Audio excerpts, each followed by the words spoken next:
All right. We're live. What's up, everybody? Hey, what's going on? I don't know if anybody's here yet, but let me get my chat open here. All right. So, everybody, this is John. John from Tripod's Garage. His link is in the description. Greg's Maker Corner. Greg, your link is not in the description, but I will put it in there. No worries.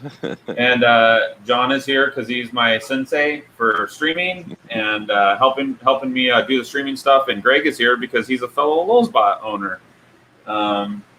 And today we are actually about a month ago we did the first 747 on the internet. And actually, no, it's not the. You just got the 747. Isn't it the other one, the smaller one? No. He had the pre-production one.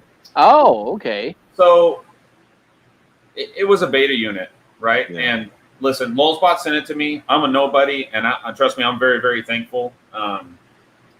So I've been kind of messing with it. I have devoted just untold amounts of hours into this printer, almost on a daily basis. Just I did the standard thing, used the standard Cura and the standard profiles, and it was very evident to me that this printer was not ready for prime time yet. Very well built, very well designed. It's definitely a great printer, but it had some challenges out of the box, and mainly to do with first layer quality. Something about the bed mesh is not quite right. Filament Frenzy says that it's like a drift on the x-axis, which he's experiencing. So that is probably accurate. A couple firmware snafus, some bad macros, etc. Bad surface quality, bad layer quality, belt issues. The extruder was very sloppy. And I think a lot of it for me came down to the fact that this printer rides on V wheels, which is fine. I don't know a lot about V wheels, but I know enough to know that you have to be able to tension them. And Lulzbot has been very responsive. I've talked to them a ton. I've been on the phone video calls with their engineers talking about it. We made a lot of changes to the printer. Pretty much all the suggestions I've made, they've implemented in the final version, which is cool. One of the issues with the V wheels is though there's no adjusters, and that was a design decision that they made to make it easier to use for people that didn't know how to adjust V wheels. And I've been told that they've remedied that, so we're going to see that today. So what we got here today is we got the basically the retail version. Last month we did the beta version, and now that we're into the retail version. So we're going to switch over here. We're going to unbox it, take it apart, and put it together, and kind of take a look at it and see what's different side by side. So these are exactly the same printer. We're just going to lay them side by side, and hopefully we're going to open this. We're going to put some filament in it, and it's going to print an octopus nearly perfect. That's the plan. So, and by the way, now you know how to take it all apart or take the packaging apart, and because it feels like you're actually disassembling this printer to put it back together again. That is true. Yeah. Let me mention something real quick if I could. Sure. I've got in the background the smaller 289 Lulzbot printing, actually an octopus as well, and that wasn't even planned. So that's kind of cool. Good. But one thing that all the issues that you've run into, I have not run into those at all on my 289. Right. So I'm just wondering if it's maybe related to the smaller scale, or I know mine technically is a retail version too. So maybe they just ironed out a lot of the issues, but it's really interesting what you're running into and what and so I haven't posted. I've had a ton of people going, why haven't you posted prints? Why haven't you posted prints? And just recently, I've started posting prints where I feel like they're good enough quality. We have done multiple firmware updates. We've reprinted some parts, and they've kind of been working with me to get it to where it is today. The printer today, I trust it. It works pretty good. It's still got that drift issue a little bit, but yeah, the 289 guys don't seem to be having that problem. Yeah, it's really odd. We started a Facebook group, Greg and I did, and there's quite a few 289s in there, and you just don't see that same issue. Now, the 747 guys, you can kind of see if you look closely at their prints, you basically see exactly what I'm talking about. The first issue that I ran into was ringing, and I mean bad ringing, like the worst ringing I've ever seen. And it could not be tuned out with belt tensioning, like that bad of ringing. And after a long time, it kind of dawned on me that the extruder, I'll show you that. So this is the stock extruder, and looking at it from the side here, it was basically like going like this much. I'm not even joking, like a millimeter. Yeah, you know? That's why a lot of play. And I kind of determined that that's what was causing the ringing and the bad first layer, right? Because it would go down and do the first layer, and then when the printer would go up, it's kind of like the head would just kind of stay buried in the print and drag it through the nozzle, you know? Yeah, because I know you sent me a couple of those pictures, and it really did. It was like the first maybe 2 or 3 millimeters at least, right, on the bottom of the print were rough. So originally what I did to fix it, since we're reminiscing, I haven't shown anybody this, but I made this for the back of the gantry. Oh, yeah. And what this is this sits on the back of the extruder like this, and a V-wheel goes in there, and it basically adds a third V-wheel. It adds another axis to the V-wheel. Yeah, like a stabilization. Yeah. And that kind of worked. And then I figured out that I reprinted the extruder assembly, and I just printed it at 110% over extruded it a lot. And then I drilled the holes out. I put the heat certs in it. And then when I put it back on the printer, it was over extruded enough that it kind of like clamped it up a little bit. So I think we can kind of attribute that issue, besides the V-wheels not being adjustable, to the fact that the print quality of the prints are just really not good. You can tell they banged them out fast, and it was for testing. You know, they were doing testing. And this, as far as I know, this is a Murph printer also. This one is not. This one is a full retail version. I did get some prints out of it, like this print. And I don't care what light you look in this. That looks pretty good. This one is, by my standards, this is perfect. Yeah. Is that Knight's, what do they call it? Knight's Red? It's basically the same thing, but it's got like a silver glitter. But and I know the glitter is kind of mistelling, but when you look at it in the light, like the surface layers, I mean, the surface quality on this is perfect. Really good. This is my box of issues.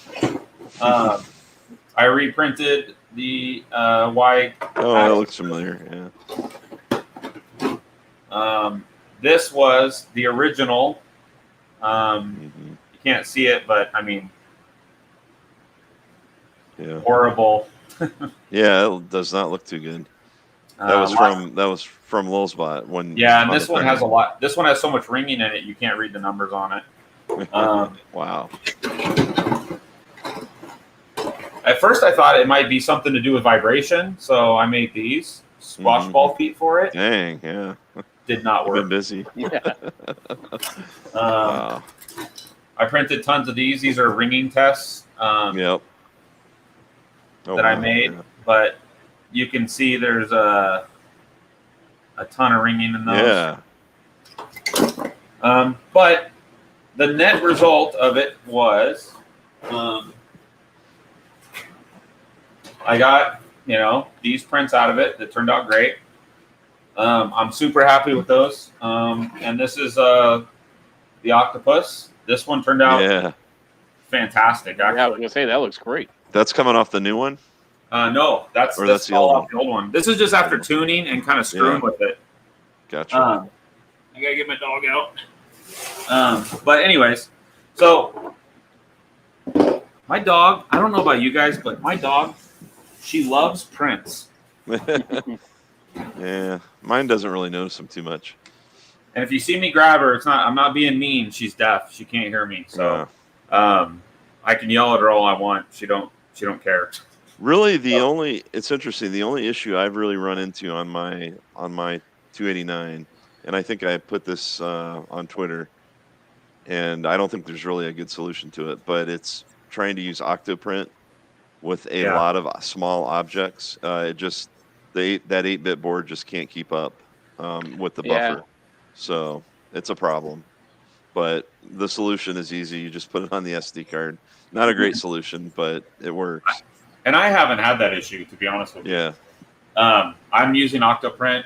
I made an Octoprint, but I'm using a Pi 4. I don't know. Maybe does that matter? I don't know. No. I mean, it's really what it is the buffer in Marlin is since it's an 8-bit board, they've got it set. I looked in the firmware. They have it set to 4, and it really needs to be about 16. So I think that could potentially. I was chatting with Tim, from TH3D, and he suggested making that change. I haven't done it yet, but I will try it eventually. Okay. Well, let me switch over here to this one. And cool. Let me. Sorry, shaky. Got the MacBook Pro there. Yeah. I got a similar one. I'm gonna. I got one too. It's a Team nice Mac. All right. Oh no, I'm a PC guy. Oh wait, I thought you said you had one. Oh, I do. Oh, you didn't let me finish. It's a great lap warmer if it's cold outside. It is. Yeah. Oh my gosh, Apple form over function, man. That thing heats up. Man, it's like you know what? Just turn it over and use it as your heated plate. Yeah, you could. I mean, it's bad, man. What? Mine's a 2017. Yeah, mine's a 2015. Is my I don't want to get on Apple hate right now, but the whole rate to repair and all that. Well, and that was when you could still upgrade the. the RAM that's the last one drive. I bought. Yep, maybe the last one I bought. The Retinas were solid. I look. It had the MagSafe and Anyway. No, I'm not all Apple hate. Yeah. So this one did come with the. The screw, the 3 thumb screws. Yeah, Those I remember were not you in got the last gypped one. It was like the middle one, right, or the one in the back. Yeah, the one in the back. I still don't have the one in the back. Another set of these. I mean, these things are actually. I don't know. Yeah, I got those. I got that in my kit. They're actually really nice. Yeah, they're like top quality Allen keys. You think? Oh, are they? I think they so. Seem really nice. Yeah. I still use my little, Bonhus ones, but I actually now have some tools that I'm using instead. Yeah. So the thing I noticed most about this is the print quality of these prints is like not even in the same universe. Yeah. They must have heard. There was a lot of complaining. I know even on my initial video, they're like, wait a minute. That looks like garbage. And it does, but Yeah, the print quality is like, it's perfect. How does the bridging look on the top corner pieces? Because I remember that's like an easy check. Let me get it apart first, and we'll. Once you get it, we can check that. Once you get it apart. Let me. I'm curious if they clean that up at all. I can just tell by looking at the y-axis. It's much, much, much better. Yeah, that's good. And if you remember last time, the packaging, it was the packaging was using like random cuts of foam and stuff. Yeah. This is the cool thing about this printer though, is like you can just carry it like this, Yep. Like, dude, the print. Let me see if I can. Let me find my printer camera. Let me see if we can get some photos here. Oh, there you go. Hold on a second. There we go. Nice. Yeah. Oh yeah, that looks way better. Wow. Yeah. Yeah. Look at that upper corner piece. Yeah. So this is. Oh yeah, that So that's the old one. Night and day. That's the new one. Yeah, that looks pretty good. Yeah, like I told John I was pretty sure that the old one that it looked like it was printed on a raft or something. Yeah, I thought that too. Yeah. But I mean, look at the quality of this. Man, that is like, wow, that's light years ahead. Yeah, that actually looks. Well, really I love good. I like the extrusion lines there. Yeah. On the top. Oh, there's your nemesis. That's your nemesis, Steve. What? that. Oh yeah. Yeah. That carriage. So, I'll tell you what I don't see, and they told I'll have to go back and read the text messages with Cooper, who's an owner and their head engineer guy. He said that they were going to adjustable V wheels, but I don't see them on here. Yeah, Unless they just did it on the X-axis. I don't know. So yeah, because you'd expect like I wonder if they're going to go with like an eccentric nut like Creality does. Yeah, I don't know. Yeah. That is a good question. So I guess we'll find out soon enough. But yep. Hey, you know what else? There's no instructions. I was gonna say you're the expert. Yeah, and I was gonna say I know with mine they emailed me the instructions. You can play your old video back. Yeah. There was in the old one. I still have it right here. They have this. Yeah. But this one, I don't see one on here. Huh. That's kind of a bummer. Just looking at it, doesn't look like a whole lot's changed on the.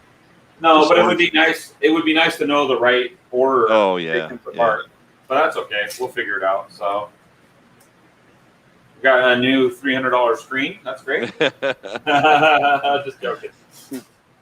If Lulzbot's that is what everybody complains about. It's the screen and then the 8-bit board. Well, it always reminds me of a CNC machine with the screen on the side like that. Yeah.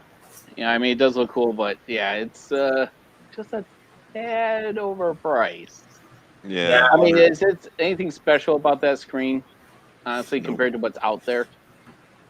Or is it the basic Marlin click wheel screen? It's like it's not your $5 AliExpress one. It's like your $25. I forget the name brand, but yeah, I mean it's a $25 screen. It's a smart controller. Yes, there you go. Yeah. I mean, and I controller. I see what John's talking about. Like, I mean, without it, you know, you can't. You're gonna have to have you know, like Octoprint or something, right? Right. And Octoprint doesn't work that great. Yeah. Right now, at least. Well, that's true. Yes. So this time, one of the changes they made based on the feedback that we gave them was that they put all these, all the bed bolts. Oh yeah. All the bed bolts are right down here in front now. Yep, that's cool. Yeah, so that is a great idea. I did see one of these floating around in the bottom of the box, so I don't know if that's bad or not, but yeah, I don't think it's really needed. And then I think we just flip this out like so. Yep. Okay, so there's the bed assembly. Daughter's like, you got another beer? I'm like, oh, I'm Steve. The bed looks. Yeah, I mean, honestly, I don't think it's worth comparing to the other one unless you see that the improvements that you've made or you suggested, like what you just said. I mean, I can tell you that. Yeah, I mean the print quality is like nuts. Yeah, that looks good. I think John printed these himself. He might. Now, I wonder if you got those 2 extra screw holes for something. Okay, so let's set that aside. Don't forget the orange clip. Yep. Yeah, the foam is definitely a lot better than it was before. That foam's a lot like what I had with mine. That's very similar to what mine came with. Okay. This is rocking and rolling. Well, this printer actually for a Benchy from filament that was sitting out for a year. Not too bad. That's awesome. Yeah. What was the filament? It's just Overture. Yeah, PLA. Yeah, PLA. It's just. I'm doing these Toys for Tots. I printed some 7-year-old ABS, and it came Oh, out wow. flawless. I couldn't believe it. Yeah, it's a. I mean, I was like, I'm like, I don't want to be wasting filament right now Yeah. until. I mean, I know I could make it look better, but I was like the Yeah. adhesion on the bottom, the first layer it's doesn't really look good. that great, so I'm still tuning that. So I'm trying to remember how all these clips went in, because I do have to ship the beta unit back. They want to. Oh yeah. They want to examine it. Yep. You know, the one thing that did make me feel better is when I was talking to Cooper. He was like, "Dude," he goes, "Dude, we have like 20 of these 747s here printing all day, every day, and we just don't have any of those issues." And I'm like, I'm glad that that's the case. I mean, but if you look at the print quality on the parts, I mean, if that, I would argue maybe they do and they just don't realize it. Yeah. So. Well, now I mean, you see these parts, and they're these parts are better, dude. Then these are bonkers. Like, yeah. I was talking. Greg, do you know the guy? He has a company called itworks.com. It sounds familiar, but I can't think of it. So he's a Lulzbot guy, okay. and he made a business out of basically building tool heads for these machines for all. Oh, that's how I know it. Yeah. Okay. Yeah, really, really cool guy. He and I are actually collaborating. We have a rough design to convert this to a dual linear rail instead of. Oh, that's a great idea. Wheels. We figure it's going to be about $40 total to do it. Pretty cool idea. But anyways, he has a lot of insight on these machines. But he's like, dude, he goes, I'm applauding them for doing the 3D, printing the parts, but he's like, they might have went a little too far on this one. Yeah, there's a lot. Well, my concern, and especially with it being PETG, because I know, like, if you want to print an enclosure, which I like to do, I can see it eventually those parts kind of sagging down and having issues. So, but I think printing them in ABS might fix that one. Right. But it is a lot. So are you gonna? So when you're talking about that, are you gonna connect the aluminum extrusion without the 3D printed parts at the top? Is that what you're thinking? What you mean, when the linear rail thing? Yeah. Or just no, we're just gonna connect them. We're gonna connect them to. We're gonna connect them right to this rail here. Oh, okay. And then, but it's got new Z brackets where the rails will actually tuck and bolt into here. Oh, that's nice. And I guess he has some experience with it, and he said that that's needed to make sure that it's that they're aligned properly. But yeah. Oh, I see. They changed they changed the umbilical there, the sleeve. Dude, how it sits now. That's a lot nicer. This is that looks solid. So much better, man. Yeah. Oh my god. That looks very solid. Let me see if I can show you on this one. Yeah. So this is just. Oh yeah, that's crazy. Wow. That's insane. Yeah, that's like the Ming magician. Let me see if I can. Hold on. No, we saw it. Yeah. And this is fixed. This is better than it was. So here's the other thing: twisting it, right? Yeah. Like, it's bad. This thing is. I don't know what they did, but this thing is rock solid. Hopefully, it stays that way. But it's again, I know that they want eccentric nuts in there, but you know what? These V wheels, they're a wearing out part, and you're just gonna get slop. I mean, it's just it's a rubber, it's a dense rubber, but I mean, I was telling Lightspeed before the stream, I'm like, I don't print nearly as much as everyone else, but once I get the garage done in the next couple of weeks, I got to ramp up. I got 12 printers now. I got to ramp up at least half of them for Toys for Tots, and I'm going to be adjusting these eccentric nuts. Because once you see that wobble, that's what that thing is for. Well, let me tell you something about the V wheel. So, like I said, I had a video call. John, like I said, John has been great, and he set up a video call with the engineers because I was bugging the shit out of them every day. use But I was stressing out, like his only stipulation was he wanted me to print with it and post on Twitter, and I couldn't do that. And so, anyways, he finally said, "Dude, let me just put you on with our engineers. You give them your feedback, we're gonna fix it." And so, anyways, I brought up that like they're gonna wear these wheels. Whose idea was this? They're gonna wear, and according to them, John had a vision. John Olaf, or I'm sorry if I'm saying his name wrong. That's right. But he had a business. I think his dad owned a business called Fargo 3D, and he had a business called Fargo 3D Repair. Mm-hmm. And what he did is he repaired printers for people. So he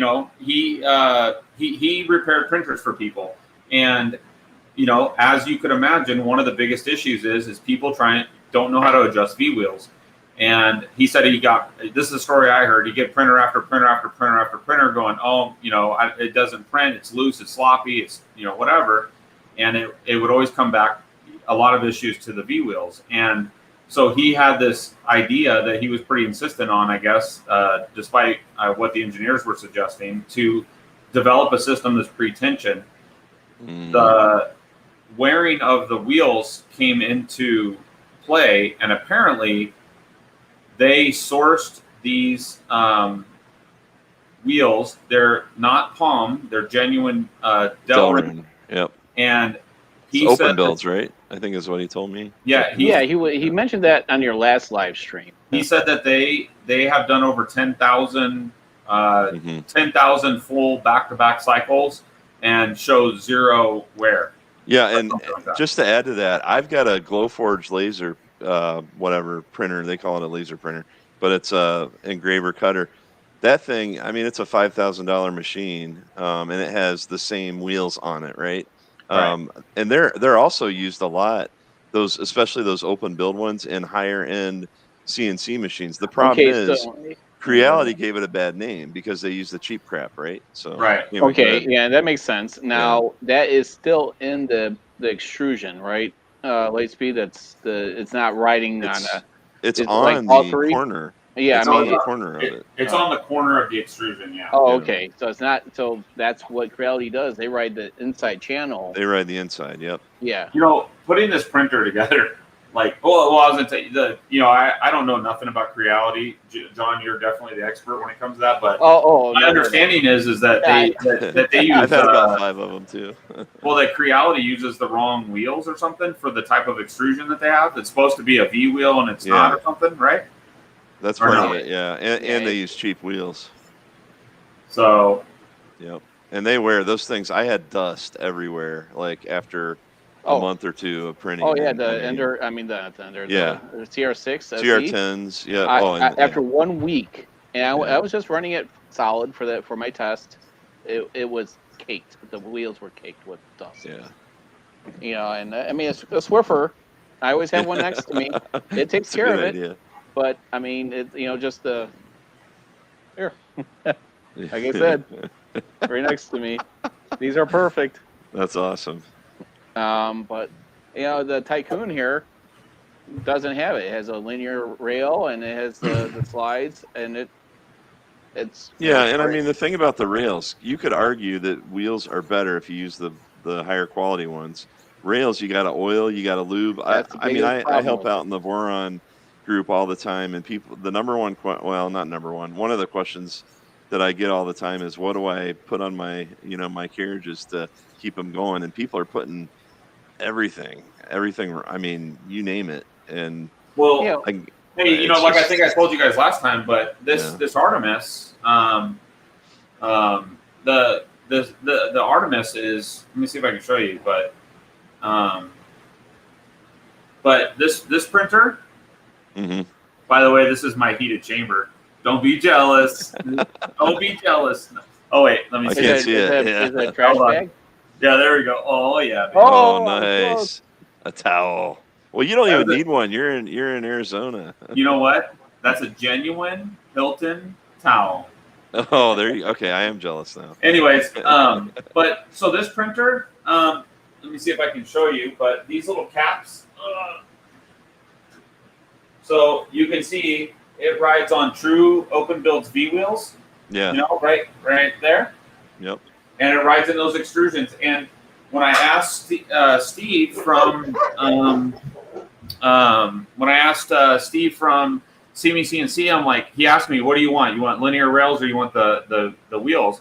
Yep. And I said linear rails. And he said, do you know how to take care of linear rails? And I said, there you go. There's the problem. I said, no. And he goes, we're switching over to the wheels. And he goes, in a month, all of our printers will be on wheels. And he said, the linear rails are a pain in the ass. Yep. He said, they're noisy and they're hard to maintain. And he said, and frankly, he goes, my number one complaint from customers is some issue to do with the wheels.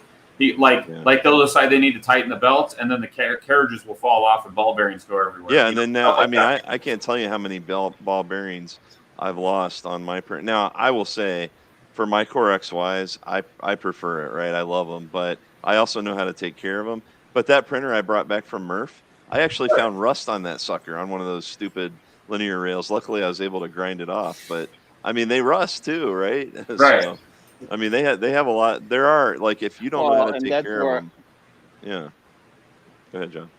And that's where it depends on the environment. Like me, the garage is dusty. I mean, the Kaiwu is going to be a maintenance for me. Yep. I mean, the one thing that V rollers have is it's just ball bearing. Yeah. You know, I mean, and it will fail eventually, and the rubber will wear out. But compared to a linear rail and slides, it's. So I didn't tell you guys this on the last stream, but the so you guys remember when I was trying to put the bed together and I was like, I kept fighting with it, and I was like, yeah, what is going on with this thing? Like, I could not get the plug on the bed. Yep, I remember that. You later broke the solder. Well, and I got it on there like close, but it was bugging me that this boot wouldn't slide over like it's supposed to. It's a 3D printed boot, by the way. And so like 2 days later, every time I looked at it, I'm like, I'm super OCD, and I kept going like, God, that's just driving me nuts. So finally, I push it on there, and all of a sudden, heater fault. I'm like, oh shit, what happened? So. Anyways, I go and look at it, and it actually broke the solder. Yeah, like the wire, the solid core wire. So this plug, actually has. I'll show you. So this plug actually has a solid core, like you would find in a house, like solid core copper wiring. And it's just sitting in a 3D print. And it's soldered right to the PCB on the bed. Yeah. And I mean, I was surprised when I took mine apart. We don't see it. Oh, you don't? Yeah, I'm sorry, guys. I'm sorry. They didn't change that. It's on your head. There you go. Yeah. So this has like just a solid core copper wire in here. That's soldered to the pins on this, and this is all 3D printed. I mean, pretty cool. Again, despite what Filament Frenzy said, despite some of the feedback that I've had, I still think it's a fantastic printer. I think it's just they got some bugs to work out with the firmware. Looking at this machine, honestly, I mean, I hate to be presumptive, but it already looks a gazillion times better. Well, that's a okay. So that's where, if you are getting a beta unit, to me, it should just be safe to use, right? Because there's for a beta unit I have, they actually sent out to me what to say is being addressed in the production model. Before, it's actually they have like. Are you talking about the CR6? Oh yeah. No, absolutely not. Yeah, I was gonna say I thought that was production. No, that one's still sitting in the foyer. Look at that. The boot slides right on. The smoke machine. That will be after the garage is done. Yeah. But no, it's they're basically a new company again, right? So. But this one's already assembling a lot better. It looks like. Yeah, this is like. That's about how mine went. I mean, and even on mine, I had to reprint that boot because actually, I think I was the one that raised that issue because the boot was sitting higher than the bed, so the VL Touch would get hit on the boot if you had a big print. and like the next day they had turned around and I was like, hey, why don't you just raise the tool head a little bit? But they went that route instead, which is fine, and it worked. Yeah, I like the color scheme on that. They didn't send me a new tool head, so I gotta remove bastards. Yeah. What? Yeah, those mosquitoes aren't cheap. It's probably cost them more for the mosquito than the. So let's see it. Let's see how fast it takes to get the tool head off of a Lulzbot. Now, keep in mind, I don't have the thumb wheel on the back. No, make sure you turn it off first. We don't want any sparks. Yeah, so I gotta find if I had the thumb wheel, this would be a lot easier. Yeah, because you had to put like a M3 screw in there, right, or something. Yeah. Right. Yeah. So let's see. And you know the weird thing on that, I was looking in their GitHub and I could not find those thumb screws anywhere. I'm sure they're somewhere, but I don't know where they're at. So I was gonna send you the link. You know, Prusa killer or not, this is like one of the coolest functions about this printer is that sorry, I gotta grab my snippers. But this is one of the coolest functions about this printer is in 5 minutes, I mean less than what, that wasn't even 5 minutes. It was like not even 2. I mean, and off comes the tool head, and you know, this is the mosquito that they sent me. And again, you know, John sent this to me out of frustration because, you know, these are, I don't know if you guys know or not, but I'm kind of a big mosquito guy. And oh yeah, yeah. If we follow your Twitter, we see it all the time. Link in the description. Anyways, but you know, so he thought maybe it was just a familiarity thing because like this, I don't even know. I mean, look, I got nothing against E3D, but I don't know how they're still selling these. Oh, the Hamera or the Titans, yeah. Dude, Titan Arrows. This thing is like a freaking caveman. I mean, by comparison. I know. I got rid of mine like 4 years ago, I think, to upgrade to whatever the latest thing was. But trying to put filament in this thing is like, come on, man. Like trying to get filament down that stupid hole is like so frustrating. It is. I hate it. I used to hand feed mine, but it's different because we got the reverse Bowden tube going to it, so it's not as easy. Yeah. So I just don't like it, and I'm like, man, you talk about, you know, look, and I know it's probably gonna piss some people off, but it's like E3D. I mean, I think the Hamera was a big step forward, but still, they're kind of resting on their laurels. And I mean, at the end of the day, it's a V6 bolted to the bottom of an extruder. Right. But you know, and that's my thing with like the Prusa thing is like, you know, according to, I mean, for a Lulzbot, Prusa is prime for the picking, in my opinion, only because, and I only say that my Prusa is one of my favorite printers, most reliable. I got nothing against them, but my issue with them is like, I started printing in 2017. I bought that printer in 2017. It's effectively the same printer then as it is now. It is, yeah. And you talk about a company that's not innovating. It's like they're just regurgitating the whole thing. And I'm not mad at them. I don't care. I would do the same thing. But like I told Lulzbot, like if you get this printer right and you get the price point right, you'll smoke them. Just for the fact that it's got a tool head, the interchangeable tool head, and a couple other little nifty things. But it's amazing. It's ripe for disruption, but on a scale, I mean, I think we can see how tough it is, right? Because of the spit and polish issues that you're running into. So yeah, it's interesting. I mean, I love my Prusa. I mean, I wouldn't trade my Prusa for nothing, you know. Yeah. But hey, I still got my Prusa Mini. I ended up. I mean, I hate to say it, but because of that Octoprint issue, I pulled my Lulzbot out and I put my Prusa Mini back in, and I mean, I had no issue printing those on the farm. So, I mean, it's the guy behind me was the only machine that I had a problem with Octoprint, and they sent me another board. Yeah, and I mean, I even told I was talking to John over Twitter, and I mentioned to him, hey, have you ever thought about offering a 32-bit board? And I think once he saw my issue, and we talked about it a little bit, I think he's starting to think about it more. And, you know, it's not even now. Before, when I did like my Ender 5 Plus upgrade, I called it future proofing. It's no longer future proofing anymore. It's more like it's gonna hurt, like Big Tree Tech and all these other companies, because now a lot of them are introducing 32-bit boards and 2208s and 9 drivers by default. And it's about these other companies stepping up and just producing a better quality board with more options.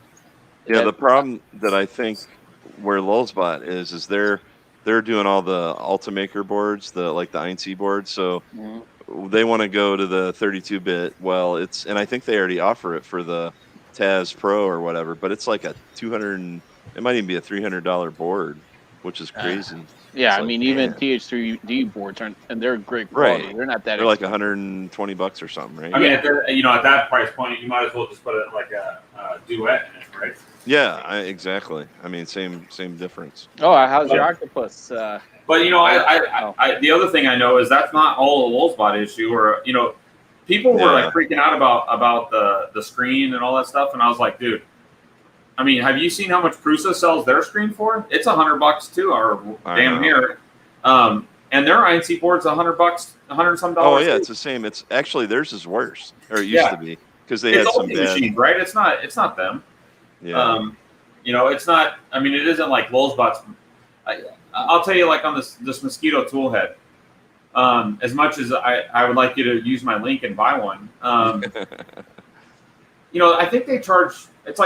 They said, oh my God, it's a $280 upgrade, but the hot end is $100 and some odd dollars. The I think that's a great deal, because you're getting the stepper motor, you're getting the basically everything. I did the math on it based on what I know about what the reseller cost is. I mean, they're making like $50 maybe on. No, they're not making much. And Prusa sells the same, or not Prusa. Bondtech sells the same thing for the Prusa Mark III, and it's like maybe like $50 cheaper, if that. I don't know, but it's not much different. So, I mean, this is where Prusa. I think one of the things is like if you want to do like 285 filament, or you want to do something different, you're kind of locked into their system, because they don't have the thing that's cool about this is it's got that interchangeability where you can change it to. You can switch back and forth between filaments. Yeah, I do that on mine. That's one of the things, because I mean, I've got rolls of 2.85 every now and then. For some reason, you tend to see the 2.85 go a lot cheaper, like on sale. Oh, don't talk to me about 2.85. You got a few rolls, John? Oh no, I was tired, and with the beta machine that we've all done accidentally that. And I got the sponge print. Oh yeah. Oh, is that what caused that? Was your it was okay. Wrong nozzle size. Yeah, I did the size. Yeah, so this was because of the I did a 285 instead of 175. In the slicer, yeah. Well, I'm surprised you got that much, because I've made that mistake before, because what I'll do is I'll have files on my SD card that I sliced for the 285, and then I'll print them, but usually I don't even get much extrusion when I do that. It was, well, the thing is the first layer actually went down pretty good. Yeah, well, that's why I'm surprised. You can't see it like on here, but because it's bleeding through. But when I was watching the first layer, I'm like, oh, it's going, and then all of a sudden I'm like, what the heck? I mean, I thought I fixed it, and I'm like, okay, let me just check the profile one more time. Oh, you know what, guys? I just realized this. Damn it! I almost forgot to change this over here. What does that say? Slice engineering. Links in the description, guys, if you're interested. So. Yeah, and so it was pretty embarrassing, but I fessed up to my mistake. Yeah. So let's see. You know what's funny, John? That day that you did it, I did the same thing. Yeah. Well, the thing is ModBot, when he posted that on print, he posted that on Twitter, and I was like, "You got me, dude! I literally just did the same exact thing." Yeah. Yeah. Somebody had brought that up. I did a 1 mil nozzle instead of a 0.4 nozzle. Yeah. So. Nozzle size will do it too. Yep. So I'm gonna take a look at this really quick and see what firmware we're on. Okay, so we're on. So this is 206.6, which is the one that I just. This printer I just took from 206.6 to 206.10. Wow. So I don't know if they're on 3. Yeah, I don't know if they want me to upgrade it or not, but I'm not gonna mess with anything. I'm just gonna say, you always run it stock on a on a live build, and then you do a video of it upgrading the firmware. And there's no sample spool of filament, right? You know, that, honestly, that ticks me off. It really does. You know, you guys, especially at that price point. Yeah. Even just a little like yeah, sample give me bag, right? I mean, like even if it's just 50 grams or so. yeah, I mean, what is this? Or, It doesn't yeah, even say, that's more. but okay, it doesn't add that much weight to the box. I don't know where do I put this? I mean, yeah, that might not fit on the spool holder. Where'd you get that? Do I just sit it up here or what? Like that? That is awesome. Hilarious. I mean, what is that, like a 5K or 10K? Oh, I don't know. I mean, it just came with That the looks printer. like a 10K. It just came with the printer. It was free. That's Yeah. What do I do with it? That's so you can print all the new parts they're going to make for you. Over Yeah, there. it's yeah. You didn't know that you were gonna be the assembly line for them. Yeah. But no, This is from our friends at IC3D. I haven't yeah. gotten it yet. I haven't gotten any film. Are they? And supposed to they I are- haven't got mine yet either. They Yeah, I are. thought that's when you do the Toys for Tots. They send you. Yeah, the film they and send it do to you, but I don't think it's. I think they just started sending it out the 15th. Okay, because I'm like, So- I haven't started Yeah. yet because I'm like, I got a lot of filament. So that is not for Toys for Tots. That is they're being supportive. Yeah. And I met with them at Murph, or I talked to them at Murph, and they gave me a pretty sweet deal on it. I couldn't pass it up. So That's cool. yeah, dude. I mean, They're a great company. So then I realized, Yeah. how do you feed it into your printer? So now I found this really cool 10 kg filament spool holder on Yeah. on Thingiverse, and I'm printing all the parts, and I had Ziltech cut the extrusion pieces for me. Yeah. Dude, it is so freaking cool. This spool holder. Jerry from 3D Printing and Painting, he just did a review of Ziltech's roller. Yeah, it's a 5K though. It wouldn't. Fit. I use one of theirs for my Voron. Actually, I love it. See, Jerry, It's I do like watch your videos. The metal one. So I'm gonna take a look at the card here and see what's on here. Nothing. Well, nothing's on there. Hey, at least it came with a card, though, right? Yeah, that's true. Because I don't think the If original they one made the same mistake as everyone else, they don't throw it on the root. Oh. I guess I could look at that, right? No, You know what you ought to do? Get your Copy dongles out. copy some of the same files you sliced previously and had problems with, and try to print them on there. I don't know if I have them saved. Oh, okay. I mean, that would have been smart. No, see, Jerry, you should have said, editing my video now for the laser will be posted in a pew, pew, pew. In a pew. Oh, I had, that's good. That would have been a Brian Vines for sure. Yeah, well, that was we were doing that on Joel's channeling stream. your Brian Vines. We were doing the puns back and forth with the frogs. So, I mean, keep in mind too, though, on this printer, they never intended for this to be like a full production experience, this wasn't intended to be like, oh, I just bought a Lulzbot offline. This was intended to be a replacement for the beta unit. So yeah, it's possible, I'm sure, that they didn't include some things because yeah, you already had. They knew you already had them. Yeah. Yeah. So let me take a look on this card and see what's on here. I see. Oh, there is some stuff on here.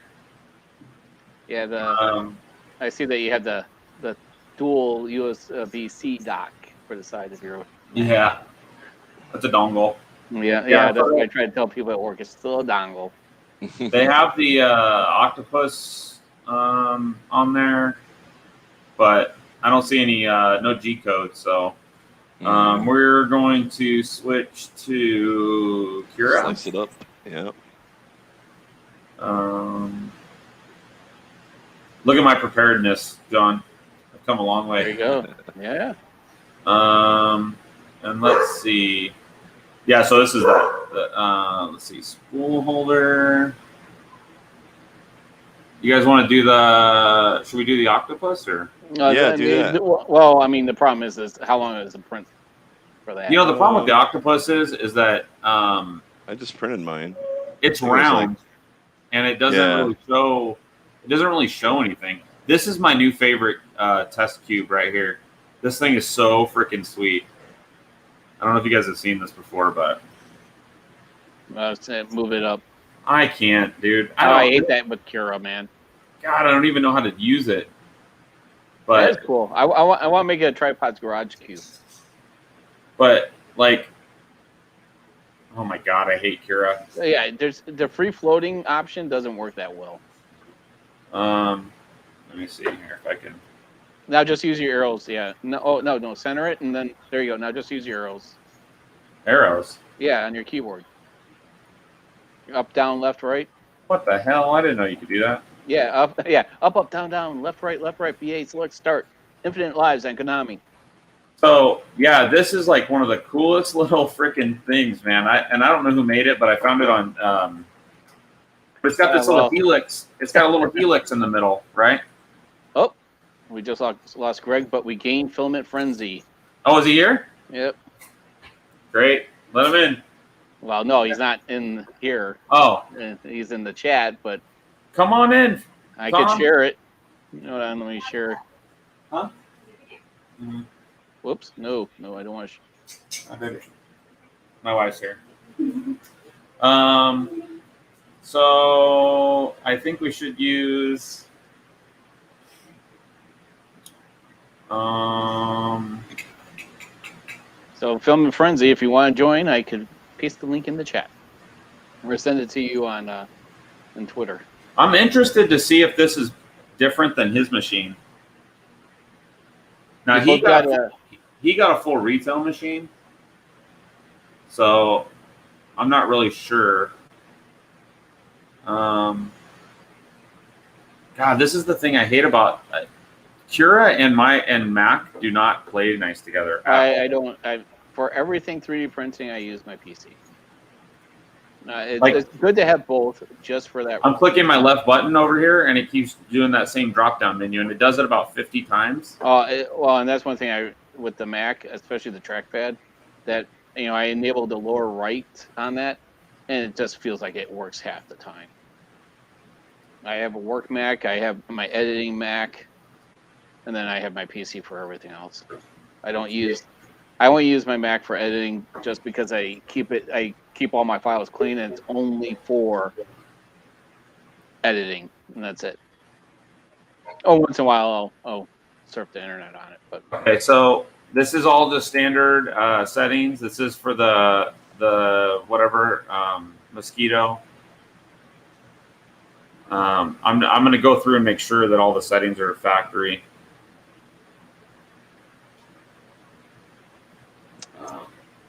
Yeah, sorry I cut out there. I don't know what happened. Well, bathrooms do need to be used. My internet's usually like perfectly stable.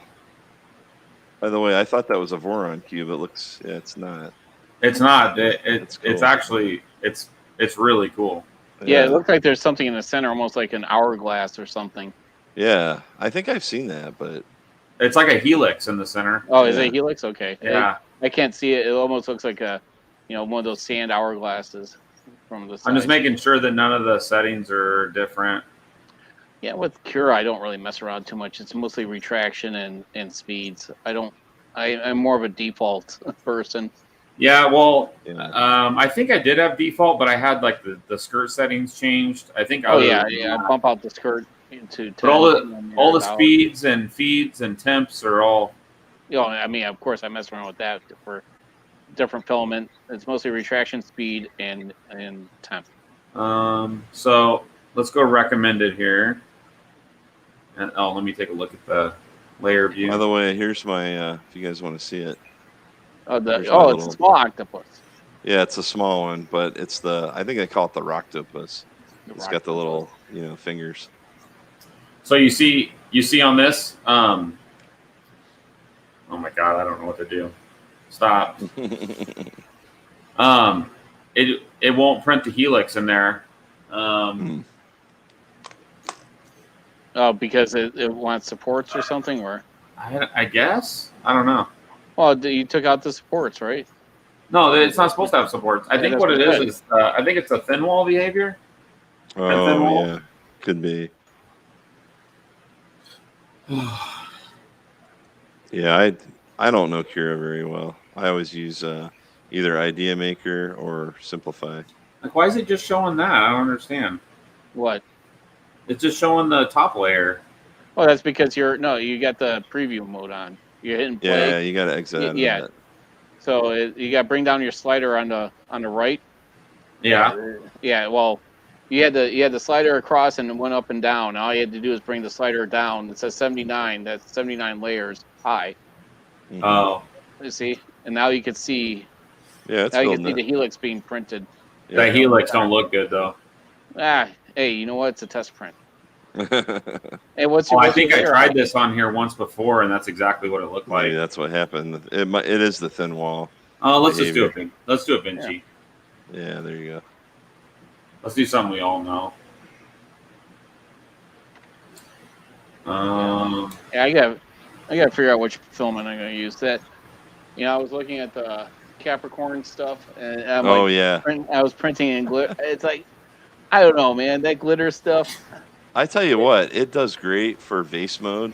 I've been Yeah. printing like all these little pencil holders. I mean, it is beautiful for that stuff. Yeah, I mean, I'm doing I finally got the time lapse going for the Oh, Kaiwu, yeah. but Cool. it's I need to get like a bracket or some type of clip or something that could hold on to the camera. Yeah. I've never set that up on any of mine. I want to at some point. It's weird. It won't let me select the Vinci out of here. Oh, I just grab one. I have a whole file system on. I printed this laptop. one in Jesse PLA, and did you guys see the announcement? Apparently, they redid all their extrusion lines and made them tighter tolerances. Oh, those they're that's the only thing I don't like about the Jesse PLA is the winding is not that great. Oh, yeah, I've never had an issue with it, but No, I know some people I get had it tangled. once where one roll binded or crossed twice. I said the first time, I blame it on me. I said it right off the bat. It's probably me. Second time, it was well within the roll.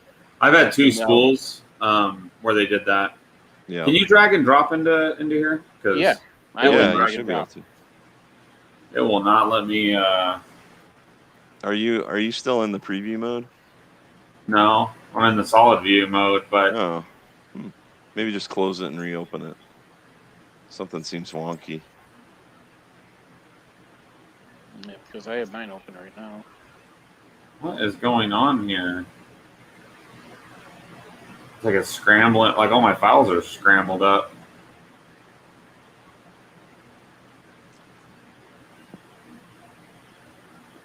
Oh, come on, for the love of Jesus. Oh, looks hey, like it won't be a live stream if something didn't happen, right? It's like Filament Frenzy joined, or he did it earlier. Well, I was going to send him the link, but he didn't respond. Oh, okay. I just didn't want to throw the link down there. I'm just really curious what they did to tighten that tool head. Yeah, it definitely is tighter than it was. I might have to go and see if I'll have to ping John over Twitter and see if they've got that released yet. Because I mean, mine, I don't notice it, but it's the same tool head, so it's got to be there. Yeah. Oh, geez, that was a pain in the butt. Although the back of mine might be different, actually. Now that I say that, it is noticeably tighter. Of course, me jostling it around ain't helping nothing. But yeah, I mean, mine had a little bit of play in it, but it reminded me of like what I saw in an Ender 3 or something. 1 hour on the dot. That's there you go. That'll work. Not quite a Voron speed, but we'll do it. Well, is it saving or what? Oh my god, I hate you. That's not nice to say about me, Stephen. I joined. Even though you only sent me one message, and that was after the fact. I see where this relationship is going. Hey, Twitter is truth masked in sarcasm, like all social media. So people shouldn't take anything on Twitter that serious because it's for entertainment. That's like saying you saw a scary movie and now you think there's a boogeyman under your bed. Oh, Oh, we can invite Jason on. Who? Jason I- M. Yeah, he's been on. He was on the Droid builds with me, and he's on Nice. on Liam's stream, and And this filament. Oh, hold on. Let me switch back here. This filament. This filament run out. Trying to get the filament through here is not fun. Do you have the Yeah, same mine. first grade? I don't have the run out on mine, but I just have and I actually created my own little PFTE holder because the one that when I switched to 1.75, the one that they had that mine came with didn't really seem like it would hold the smaller tube very well, and I didn't want to have to remove it to change the tube, so I just designed my own. And I did too. Yeah, I thought I remember you doing it, but I don't know if didn't you saw the one I put on Twitter, but basically it has PFE ends on both ends. Yep. So yeah, I saw that. It's got the little things that hold the tube in. Right. Yeah, that's a good idea. Let me grab some. My biggest issue, and I see they fixed it with the clip you have, but mine was not forced at an angle. So what would happen is the PFTE tube would get caught on the gantry. Oh yeah, mine did that too. Yeah, so mine didn't do that. All right. Oh, that looks nice and shiny. Yeah. Actually, that build plate is amazing. I mean, I love the magnets on the bottom of it. You know, it is. I mean, I like it. It works fine, but I think it's kind of a parts bin special. Yeah. Like, and then this is the plate's beautiful. Actually, the PEI on here is really good. But then they have this magnet plate, and then if you look underneath the magnet plate, maybe once the print started, I'll take that one apart and show you guys. Yeah. Have you printed on the backside yet? No. Can you? I think so. I mean, it's definitely some kind of a sheet, but I don't know what it is. I hear Filament Frenzy telling me Vinci isn't going to give us any information, though. Probably what he wants to see is maybe a full first layer across the whole there thing. you go. Yeah. Who wants to see that? You could. Chat? I've actually got. Well, no. I was gonna say I've got something that I've done on mine that would probably work, but mine's a lot smaller, so it wouldn't really help. I could whip something up in OpenSCAD real quick if you want. Well, let me do this. So transition, and you're gonna see all my profiles.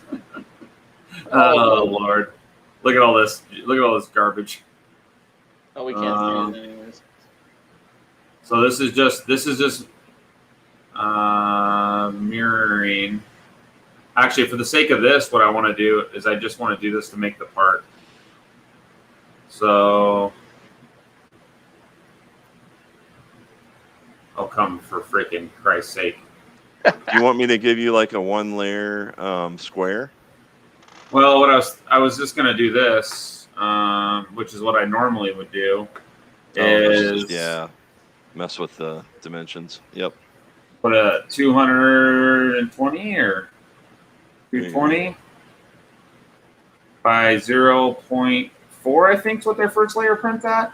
Let me look at Kira really quick and see. No, I think it's I thought it was lower than that. I thought it was like 0.25. Oh, really? Yeah, I don't know. Maybe not. Maybe I don't use Kira, so I can't remember what's in the Kira. No ANET profile. Huh? Don't use an ANET profile. Well, and the reason I don't want to use the Prusa slicer, I'll show you, is because it's got the machine limits here. And once these get emitted to the G code, the printer basically takes on whatever the last settings were. And so I don't want to slice this in Prusa slicer. Mm-hmm. I guess I could make it where it doesn't do that. Yeah. Anyways, so M500. Yep. Bottom layer thickness 0.08. Where's the layer heights? Here we are. Initial layer height 0.425.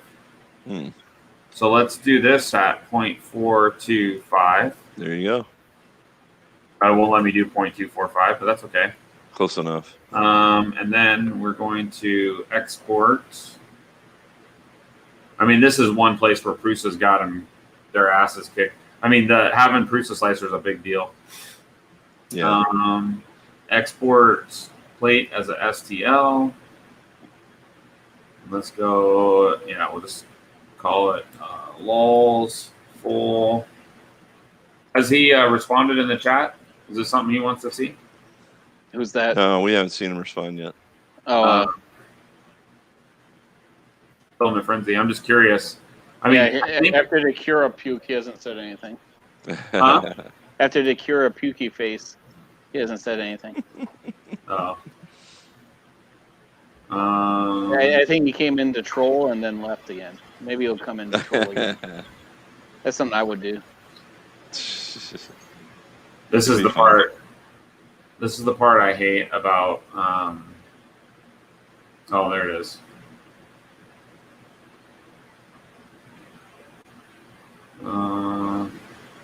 Okay. Center. Wait, center selected model. Oh, it's too small. Oh, you can't see what I'm doing. Are you guys still there? Yeah. I'm we see a blank canvas. There we go. There it is. So this will not slice. Let's saying the build plate's too small. I think. Oh, maybe not. Oh my God, I hate you. Don't move. I don't want you to move. I just want you to freaking turn. God dang it. I know. That's why I hate Cure. I love Simple. I'm so spoiled. Simplify 3D really has a nice UI. You can just drag it anywhere with the mouse. You don't have to click a bunch of other stuff. I mean, according to this,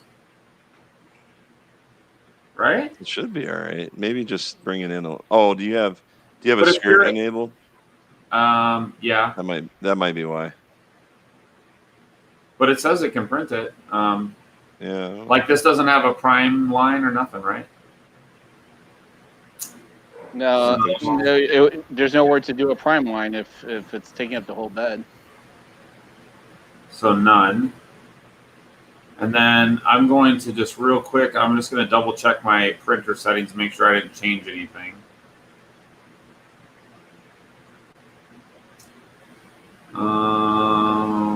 Machine settings. I did add a prime line, but I think I deleted it.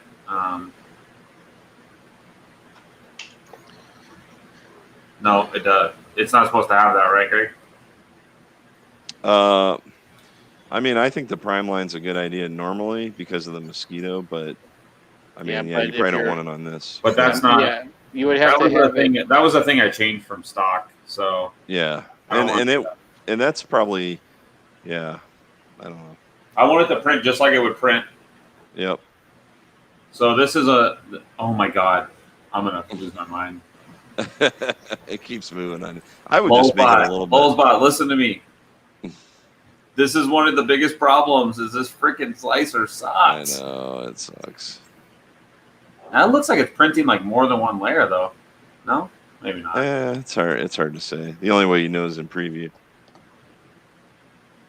What? Why does it look like right here? I got to grab like 7 keys. This is the same reason I don't use Idea Maker, by the way. Yeah, it's kind of annoying for preview. Like this says 126 layers. What the fuck is it talking about? No, I don't think that's layers, is it? Isn't it? Well, keep on going. No, it can't be. No. How much time will it take? 1 hour and 48 minutes. 1 hour for that bed? How many? Well, we'll know faster than that, right? It's probably your speed. Yeah, honestly, you're only gonna you can always kill it within like a layer or two. Yeah. Well, it's only one layer. It's only one layer, so we'll know about. Actually, though, look at your speeds because you don't want it to go like. You probably want it to go faster than. It's probably set at 30% of speed, so it'd be. Oh yeah, I mean, I would crank that up. I mean, you're not worried about ringing and anything. Right. You just, But you that's just want not to see how the- flat that bed is, right? I'm really trying to make it stock, right?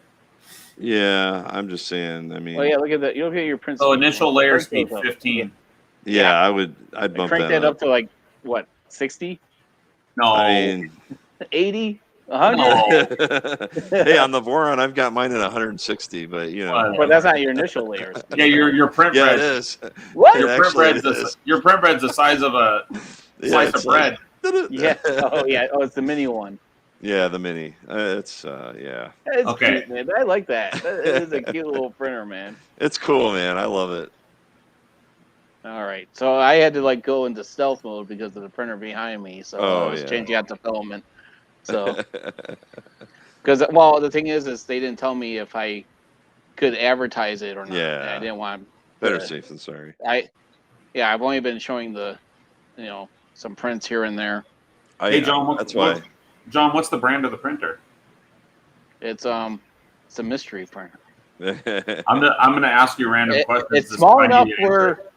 where it's small enough where my fat ass could block it. Okay. Is it a 4 on 0?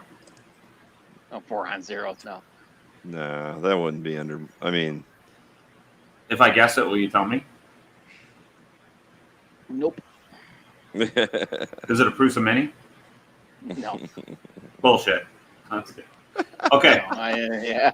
it's a Prusa Mini too. Yeah, Mark Phil II. Prusa really likes me, and he sent me the newest Mini that hasn't come out yet. Actually, I'm wondering if they are going to come out with a Mini too. Yeah, I mean, Dude, they need whatever. to they need to update the MK3 before they do anything. oh yeah, and the what's the XL, right? That was the other thing we've been waiting on for a long I time. don't. I think when he announced the XL, the world needed that printer. Yeah, You think Voron wasn't here, Railcore Right. was just barely around.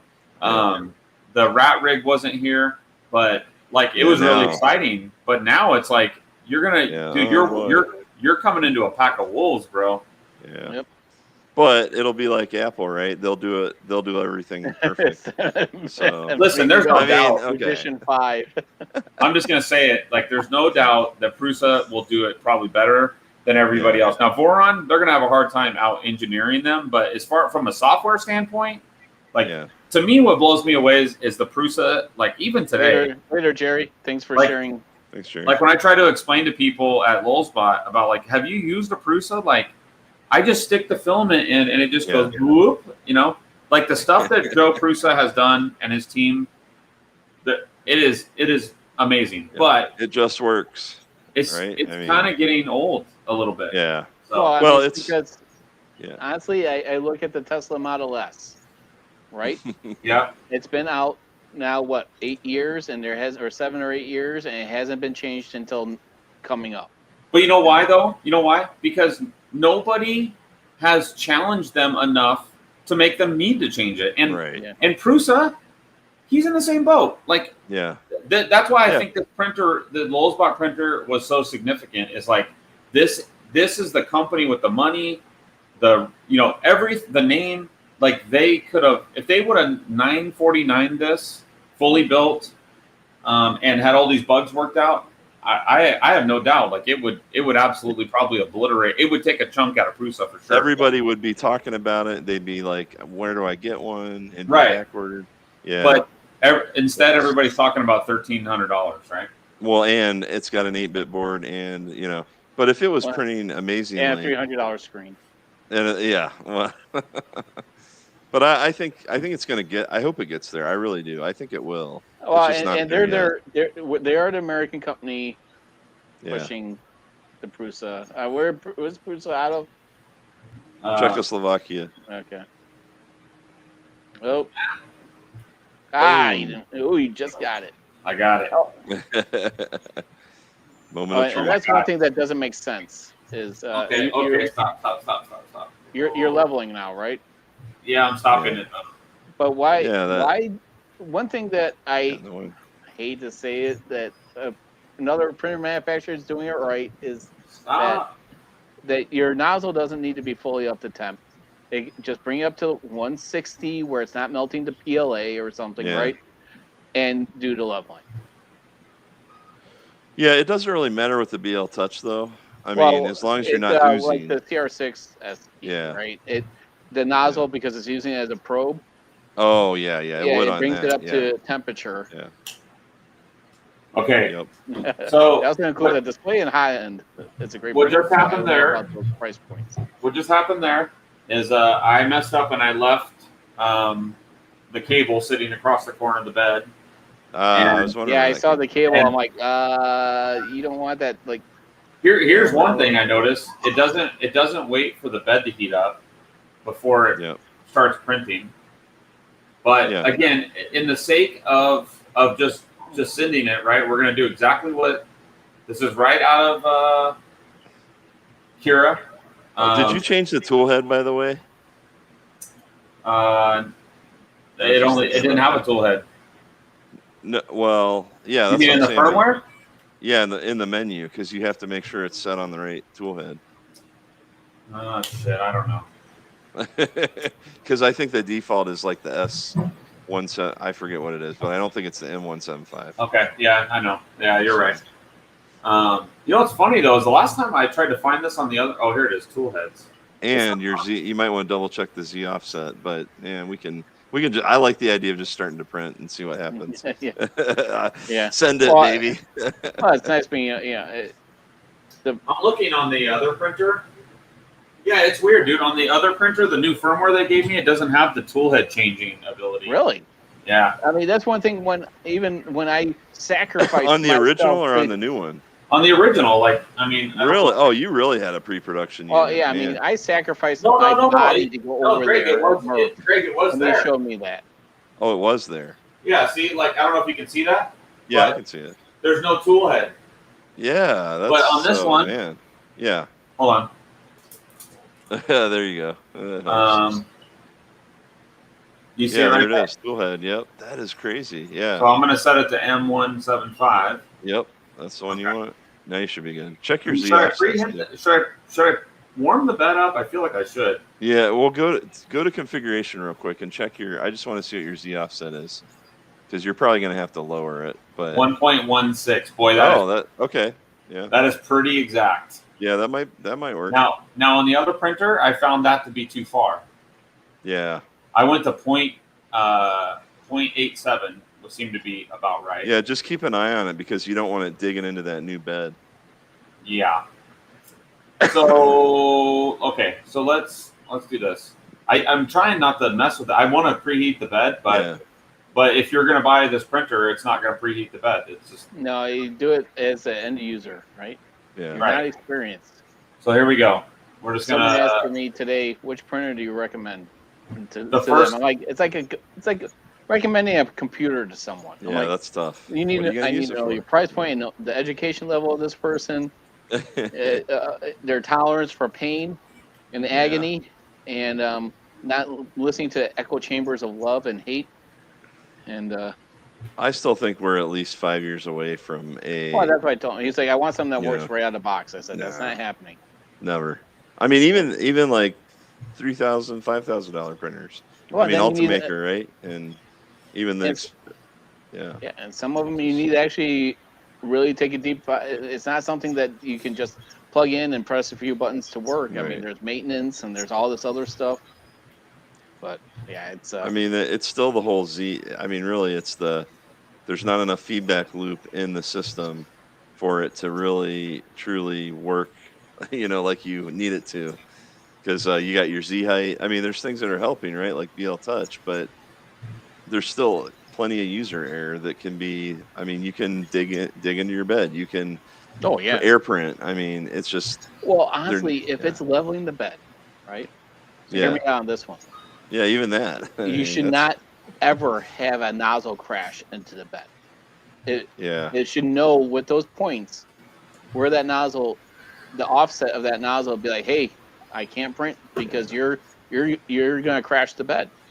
Right. I mean, to me, that's the way I've always looked at it. I'm like, if I have an auto leveling sensor on there, it should know the offset from that. I'm not a firmware guru, but that is no. And I think a there. machine like this, where the tool heads are known, you should be able to have at least a range, right? But then Yeah. there's always the margin of error, or But the it shouldn't be, the margin of error shouldn't be so great that it's Yeah. going to crash. It should be like a half a millimeter, maybe. Yeah.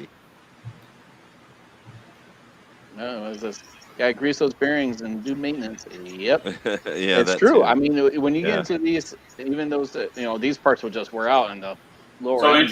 interesting enough. It's the temp by the time it finished doing the first layer. Oh, it did a prime line. Yeah. Interesting. That looks Oh, like and it your did prime it. line. Oh no, it's Wow. not. No, it's No, not. No, it's it's not. not. It's the, Oh, I was gonna say. I was yeah, like, it's I was part like, of the bed. oh wow. It leaked all over the bed. Oh, I hate it when it leaks. Now actually hey, look at that. I mean, it's sticking. You didn't It even have looks to adjust good. the Z. That's crazy. I mean, that's pretty good. That is good. So I mean, yeah, printing. He didn't even I was level gonna the say bed. you're right on the grid line on that line. Yeah, I mean that's impressive. Oh, Oh, I might have spoke too soon. well, that's Well, not. that was That's not the printer's fault. yeah.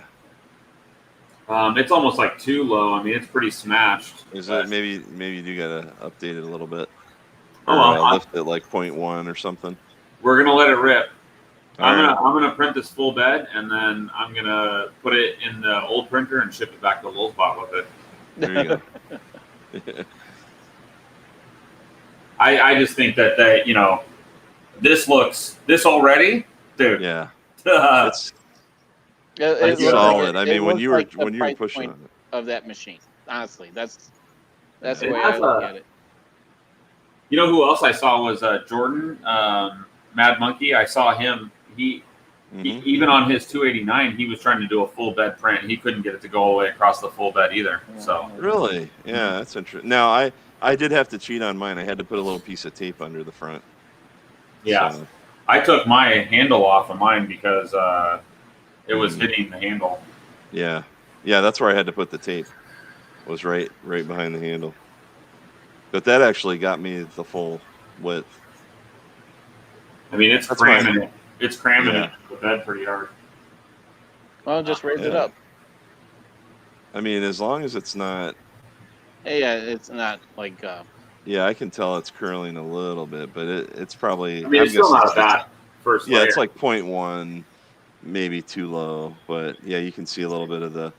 The big compression there. issue is, will it do this all the way across? At least, Yeah. I mean, it doesn't matter what it does as long as it does it consistently. Right. Yeah, because if it's the same way, then it's good. Or when you start shredding. Yeah. Yeah. It's- Ooh. Yeah. It Let's hope definitely doesn't looks do like that. it's dragging. Yeah, you can see it, like as it goes over Yeah. the shadow. You can see it. It Yeah, looks we a can little see wavy, it. doesn't it? It is. Yeah, because it's too low. It's like I bet it's 0.1, 0.15 too low. You want me But to try to adjust it? I mean, I would, because otherwise, So we're we'll at still see point- the we're we'll still negative. see the consistency. we're at 0.16. So Yeah, I'm gonna go. I mean, the camera's picking up really well when the shadow. It casts the shadow. You can see the wave. Try going from the- 1.0. That's exactly what I did. Yep. I bet you that's what you need. And let it go for like maybe a couple of yeah, it still I looks don't too have low. a Voron. It still looks too low. Yeah, maybe go 0.8. What was your other one? 0.85? 0.87. So Yeah, let's try that. That'd be crazy if it's like the same. Even with all the slop that he had. Yeah, I know. It might though. I mean, mine's like negative. No, mine. I checked it the other day. It's like -2 something. Is Mine's it? really low. Yeah, it is. I checked it after you Sorry. said something about it. It's like -2.3. That looks pretty good, actually. I can tell it's a lot better. Yeah. Well, maybe. Yeah. Yeah, I was gonna say the shadow casting really shows the Yeah, waves. it does. Yeah, it's still wavy. Maybe go point. Yeah. Oh, yeah. Maybe go It 0.7. definitely looks like an ocean. That's crazy though. How could it even be printing that? I mean that. So here's 0.75. Yeah. Oh, it got quieter. Like it's not dragging on the plate. Yeah. Anymore. Now the pressure's better. Because I mean, it's going to take a couple passes before it corrects. Yeah, it's. Oh yeah, I see it lifting there. Yep, I saw that too. I mean, the problem was that a 16 point mesh? No, 25. Yeah, 25. yeah, 20. yeah. That looks much better, but it still seems too low to me. I'm gonna go to 0.67 and see what that does. That was my original offset, Mm-hmm. and that was with floppy head. Floppy head. Oh, that looks much better. Are we getting? Is there any viewers or no? Yeah. Oh, yeah. Well, it's been bouncing around. You hit a high of like 15, and then it's been just people have been going in and out. I didn't push it very hard this time. And well, if you would, I posted on all mine. Well, you started the stream, but Jerry has a bigger Facebook community than I do. Mine's like 250 on my Facebook, and the only time that I get any traction is with a failed print or something on my Tripod's Garage Twitter. So Can you adjust layer overlap or no? I do not know. Oh, I don't think you can do it live. See, like if Wow. I would have printed that Benchy, it would have been perfect, right? It would have smashed the shit out of that first layer and it would have stuck nice. So, what's up, Paul? Paul bought a, well, I gave him pretty much a Duet Maestro recently. Oh, really? Cool. Yeah. I had, Chris Riley gave me a, well, I say gift, but was it really? I mean, I don't know. Passing the buck. He passed the printer to me. The M3D Pro Mega.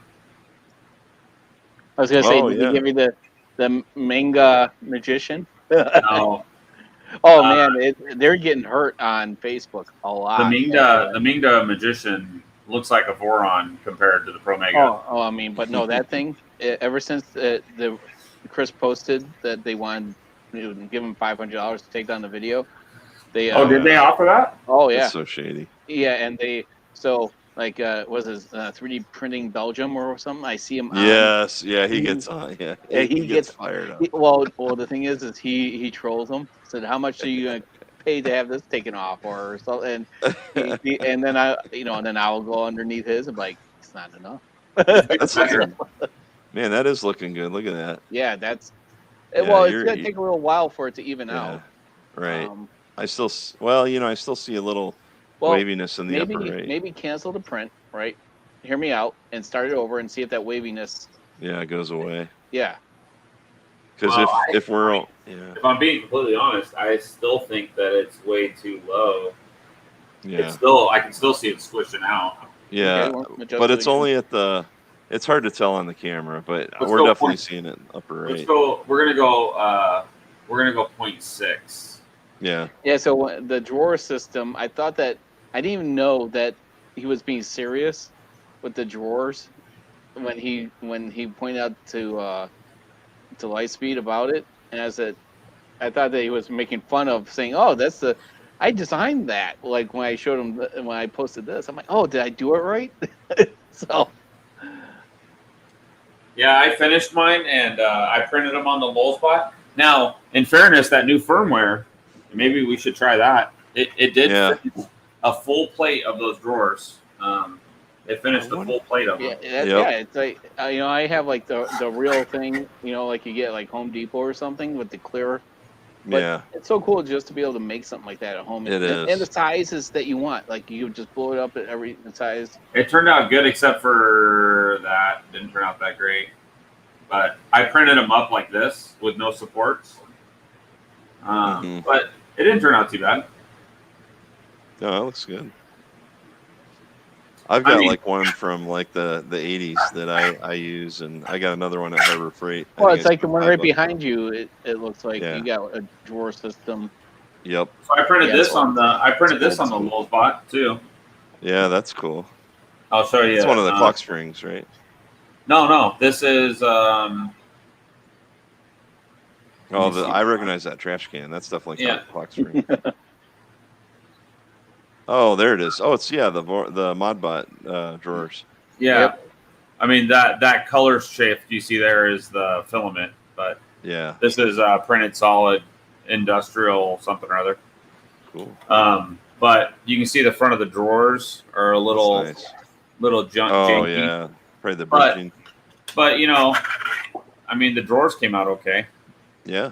There's not there's not a bunch of ringing in them like I was expecting. But, No, it's good. Yeah, but this will work. I was gonna make little magnets in here so that you could stack them. But I still got to build that rat rig. And dude, I am like, God, I'm not motivated. I was so excited to have it, and now, I was so excited to have it, and now it's like, now that I kept telling myself, well, I can't build it because all the parts aren't here, and now all the parts are here. The last thing I was waiting on was a slab of glass, and now the slab of glass is here. What size did you go with? What do you think? 550 or 500? Yeah. Awesome. Yeah. Those are nice. I mean, I think between the Hevort, the rat rig, the Vorons, I mean, it's just. Oh yeah, I already decided I'm amazing. gonna go with the 5.5 for the rat rig when I'm ready for one. I mean, it's just crazy how far in the last year that these Core XYs. I mean, I had a Hypercube Evo which spawned a lot of those, right? Those designs, and I converted mine over to Rails I think it was about a year and a half, 2 years ago. But now I'm like, man, I want to reconfigure it. Switch your camera back over so we can see the shadow casting from. So go to that right. Yeah. To where it was. Right. Yep. To where the USA. Yep. And that because that was like a perfect shadow casting to see if, the ripples. Yeah, it still looks. Oh no! Look at that! Look how smooth now that it is. looks good. Yeah, you got a little bit. It's lifting a little bit right over here. Yeah, I can see it. Yeah. I'm wondering if we should fix the. I think I didn't look at the firmware, but I think that they adjusted the the BL Touch, like in the firmware you can adjust the drift drop, and I wonder if they adjusted the drift. I bet they did because there's something. It's not looking uniform to me. Oh, it's like it's dipping, so the outsides are higher than the inside. Yeah, and that's what you saw before, right? Yeah. So I have it on point. Taco. I have it on 0.6. I'm going to put it back to 0.67 because I think that's where it should be. Okay. You can see it's lifting a little bit. Yeah. And yeah, it's kind of interesting. When I did the full test of the BL Touch, they came up at a 0.67 is what the offset needed to be. So I am going to stop. I'm going to have to grab the latest as well for mine, and I'll try to do the same test. I'm curious. Okay, so print aborted. So that was a fail. Well, it's adjusting it. You don't really. But we should be able to adjust for that, John. Right? Yeah, but the thing is we couldn't tell right off the bat. It's not like you're doing a small part.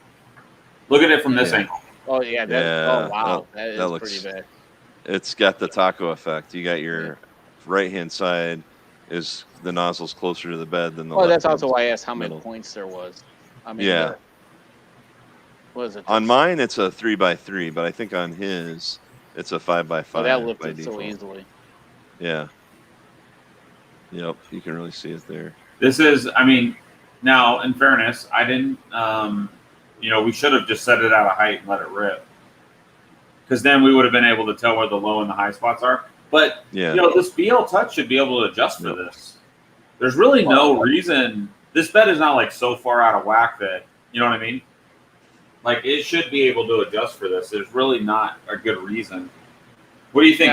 What should we do now? Should we try the Vinci or should we, should we upgrade the firmware? Well, you're going to hit the center of the bed and you adjust your Z offset for a small print. Just get that going and then you could do your regular tests and you get your mesh done.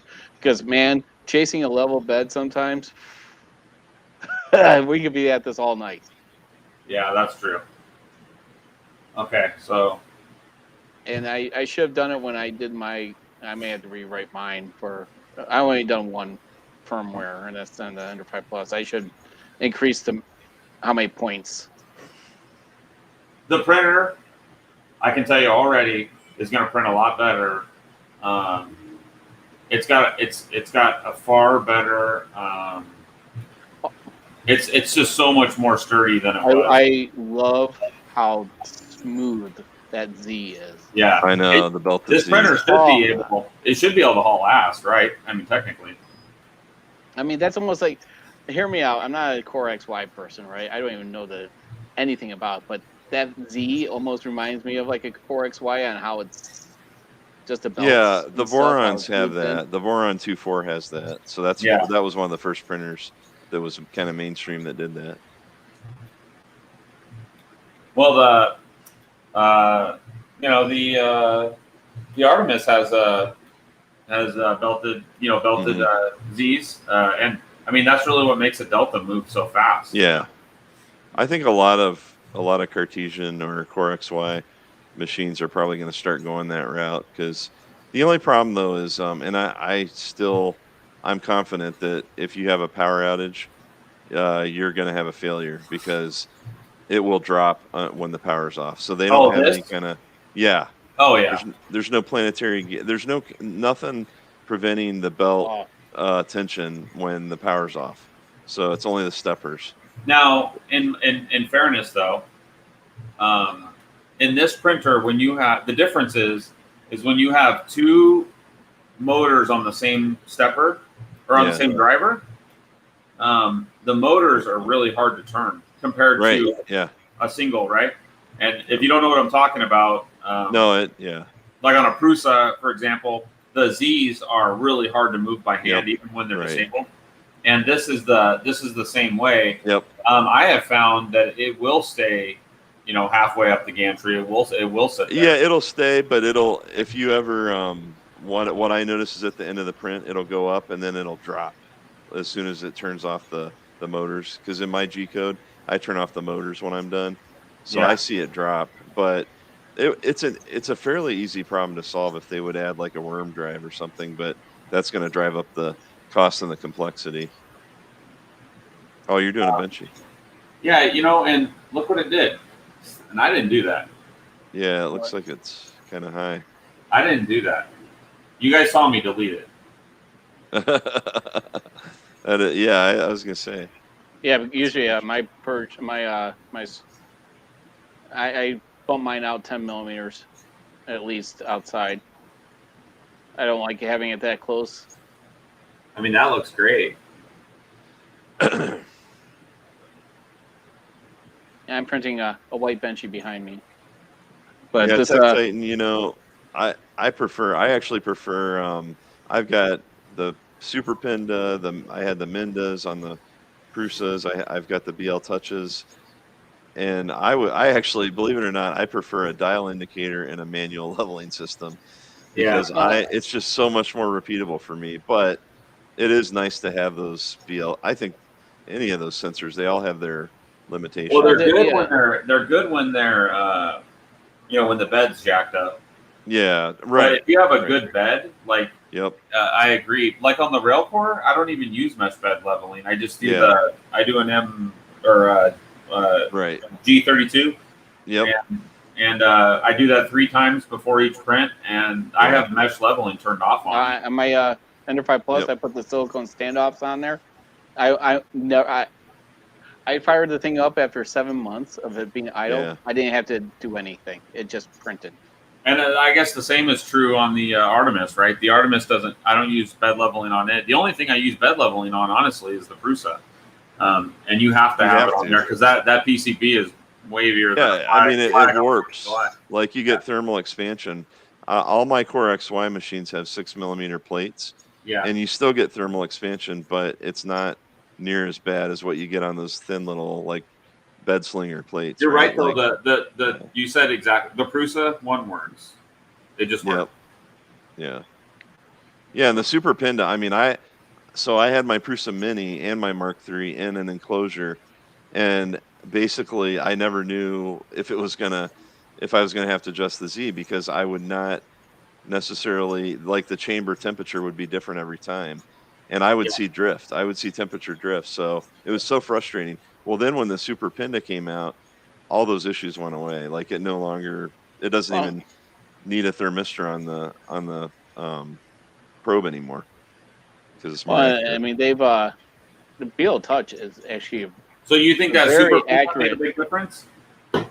I think so. Yeah. I mean, I tested it, and the repeatability was just way better. I have my super pender right here. I just because I like Prusa. I'm a big Prusa fan, and I just went online because I had a catastrophic event on my printer. Yeah, I saw that. Yeah, where it ran it like somebody hacked in and started. Well, no, actually, I yeah, was using Octoprint everywhere, and yep, I think I accidentally started. I actually started a Repcord auto spool winder from like 2 years that's ago right. that was in there, and I didn't realize it until my wife called me, and she's like, it's funny because It's doing something weird. Yeah, I get those. This time lapse I'm doing, it's gonna look fake. Okay. It doesn't look Really? real. Oh, it's because the camera is going like this way across Yeah. the bed on that part. Oh, Right? that's kind of and cool. it's like it's a I don't know. I can't wait to see it. Yeah, we'll see how it. You know, the problem is when I do a regular vase, time lapse is because the wall is just one layer wall. I mean, it just doesn't. I've had it where the nozzle, if it's just not perfect, it just hits it and you got a hole in the vase. So that's not fun. Okay. I don't know what the hell happened there, but it was dragging the nozzle again.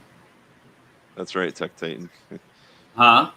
He was saying it's the worst phone call when your printer's making a strange noise. I mean it's I gotta set up my router with a DNS so I can actually remote. That is the nice thing about or Octoprint Anywhere, right? Where you can see it anywhere. But I think you only get one free one. And I pay for it for my printers, but cool. it is absolutely necessary. I love it. There you go. I'm gonna look at my managed printers one more time and make sure that prime line shouldn't have been there. Yeah, that looks good. Yeah, or actually, let me zoom. There we go. That's pretty cool print. What is that model of? It's just a like a cup holder. The daughter wanted something for some markers for her desk. Oh, cool. Yeah, I mean it's great having the app because then it's like, okay, I could just like, that was the thing is like the garage is attached to the house and I could hear it in the living room when it was colliding with the vase. I'm like, oh my god. Oh, that's well, the worst. I mean that's when the couplers came loose on the side because I didn't tighten it enough. It's my fault. And so you got the dual Z rods. Everyone's like, I have the dual Zs, right? Well, it really sucks when one of them pops off. You're like, it's just bouncing. Oh man, I remember that. Yeah, the Crealities had. I think they're one of the first machines that had that, or the breakaway coupler. Yeah. Well, it was just it's literally you got crank on it on this one to get them in place, and now it's like okay, because there's no for the bed, it's all solid. There's no leveling nuts or anything. I have 6 rolls of Jesse PLA showing up tomorrow. Nice. I love that. I missed out on that sale. Yeah, it was what, $14 a roll or something. I forget. Good. I mean that's where you get the sale. I mean because shipping on one roll, you might as well just get the 3 because it's a killer. The shipping is so expensive. On what? I still the Jesse PLA. If you just do one roll, or to just get the 3. Yeah, you got to buy a 3 or the monthly box, right? Where it's was it 2 for I forget 40 or something. They don't put cool colors in the monthly box, so that's my issue with it. Yeah, well I don't burn through enough. Yeah, I don't either. That's the problem. It's well. I was going to do on that. I was going to just buy what you want, right? Just don't. I mean, I was going to. I have wise cams in the house. It's just the quality of the image is what I look for. Also for because I'm doing a review on a printer, I want the octolaps to look really good. Because what do you do that? What camera do you use for that? I have a Logitech 1080p. Oh, It's like okay. a $80 webcam.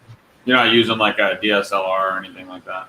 No, I that with the DSLR you would have to hit basically a switch, right? When it hits, and then it'll take a snapshot. That's usually a micro switch. So you have a with a DSLR, the old remotes, right? It's basically a switch. You just tap it and it takes a picture. So Right. you'll see that a lot of these people that do is okay. It's a trigger. Anytime that this hits a certain spot, it's going to you put in the G code, right? Yeah, it hits like a physical, like a physical printer switch button, right? Yeah, another like a micro shutter switch button. Yeah. So the printed solid stuff, like, I don't know. It feels like every time I see somebody open one of those boxes, I think he's sending the like the filament that he can't sell anywhere else. Well, yeah, he did that. I think he admitted he did that for the last box because it was that somebody accidentally printed too much magenta or something, and then I know a bunch of people got magenta in their box. It's like, Paul found a deal.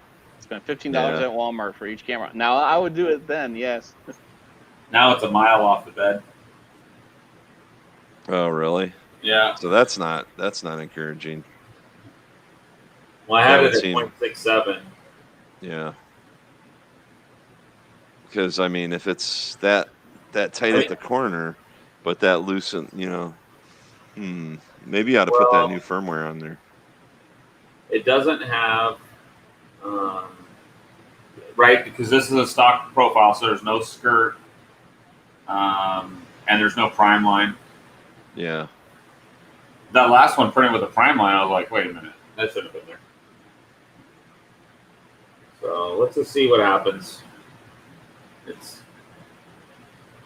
looks okay. I mean, it's not on the bed as much as I would like it to be, but yeah, it looks like it's gonna survive. Yeah. I mean, you won't get that nice first layer print off of it. Who cares? I mean, It is a 0.45 first layer though, so Mm-hmm. So there's that's fairly big. Yeah. Come on, get down, get low, baby. There we go. Get low, get low. I can tell the part cooling fan, like the quality of that print looks a lot better. Oh, I printed that. Oh, you did? Okay, yeah. I was wondering. Yeah, this. Yeah, that looks really good. Okay, that explains that. Mine looks rough. I need to the thing is, I'm thinking about reprinting all my hot end stuff in ABS. I already printed the holder, like the hot end or the carriage holder, whatever you call it. Right. And I just don't like. I mean, I like ABS now, especially being in the Voron world. So I'm not into the Prusa club, okay? Not yet. I will be on Team Orange eventually. Woo-hoo. But so Tech Titan here is talking about these beer conversions. That just makes them bigger, right? No, it's converts them over to like the 2020 extrusion, the aluminum. So otherwise, you're just using like flat aluminum metal, flat. It's just a more sturdy design. I thought that was like making them bigger. Like it's okay. No, they're not really bigger. I don't think. Okay. I think it's everything else is the stock parts, like the bed and all that, still stock. Okay, so it's just bare means making it beefier. Yeah, it's like dragging through the nozzle again. Yeah, I see it lifting. I wonder. This is what it was doing before on the other printer, and I don't really remember what I did to fix it or what happened, but no, it looks like it's extruding too much filament. Yeah, it's not though. It's what it's doing. It's like it's not moving up a layer like it's supposed to. Yeah, I remember. Yeah, can you check the? You know what I'm gonna do? I'm gonna re-slice this and Prusa slicer. Okay. I'm gonna turn off though all the emit to G code junk because I don't want it to change any of the settings. So I'm gonna say ignore. Let me get you guys on the same page here. We'll do a little slicing here. Oh, they're 30-30 now. Okay, I didn't realize that.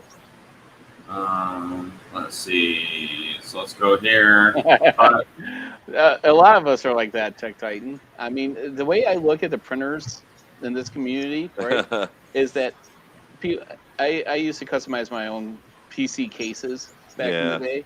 It's the new PC modding. It's got ATX motherboard. Okay, I actually bought an Aldi computer from Aldi because Aldi has computers. I'm like, this was 15 years ago.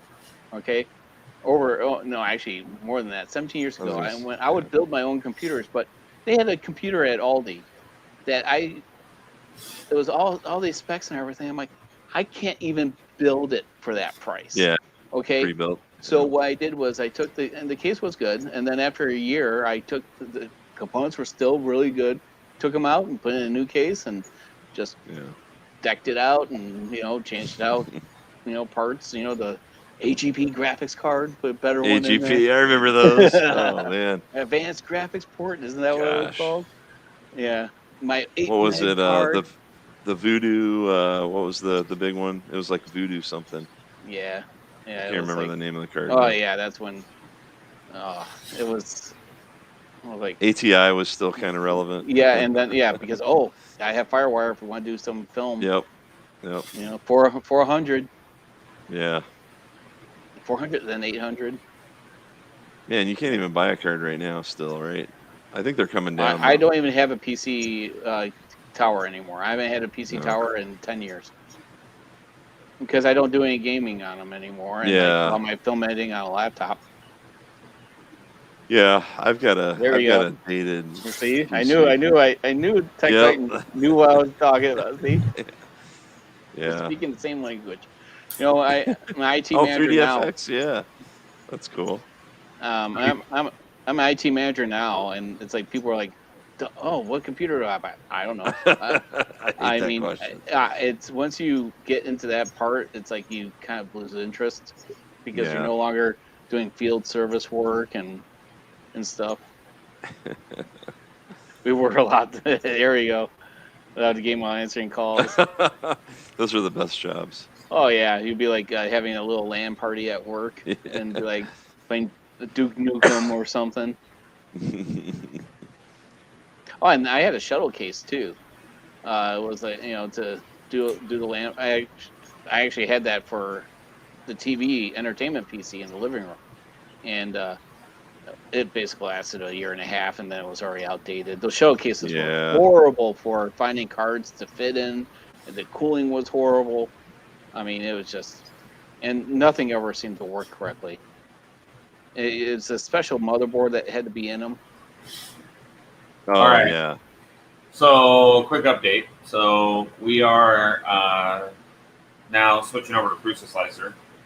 Because I don't know what the hell happened here, but like you can see, we could clearly see how far off the bed that was. Oh, yeah. How far that first layer was? Now look at it. It just got drilled by the second layer for some reason. Yeah. Something. I don't know. Something in that Curious, something's goofy. And in fairness to them, they clearly are having trouble adapting their Cura profile to Mac. They have. Dude, you have to do all this crazy stuff. Yeah, I remember reading that because I'm running mine on a PC because I. Yeah. Why are you running Boot Camp on your Mac? Windows sucks. But hey, like I said, we all have our right. I just don't like it. But you could at least run Boot Camp on your Mac and have Windows. But I do. The one thing I really do like is the Tripods Garage can koozie. Yeah, nice. Link in the description. This was $25, I think. So. I think I have one. No, it's not that expensive. Actually, you know what? I think I gave mine to Viking because remember we sent him that box. Yeah, dude, I use this. I use this pretty much every day because I was telling him like here in Arizona, like you get a can of soda, dude. It is hot in an hour. Yep, it's a good idea. 1 terabyte, 50. Man, it was like you had to go with the 7,200 RPM. People were like, oh, look, they have a terabyte hard drive, but it's a 5400. Yeah. Let me tell you something real quick though. I really don't care what this printer prints like on Cura because I'm never going to use it. So To me, know. this is a better test because this is the profile I've been using that's worked. Yep. So there you go. But I will say, the printer is way better. Mechanically, it is Yeah. far better put together. right. It seems like it's definitely a lot less wobble. Dude, it is so much more solid than this thing. This one is so flimsy. Well, and that's the thing. It's a risk. I don't see when someone sends a printer like to Joel Telling, they could get up to 1,000 viewers in a live stream. It's a huge risk for them to say, "I have confidence in my beta product." Right. To Ooh, be that looks good. in that audio. Yeah, that looks like a good squish. Yeah.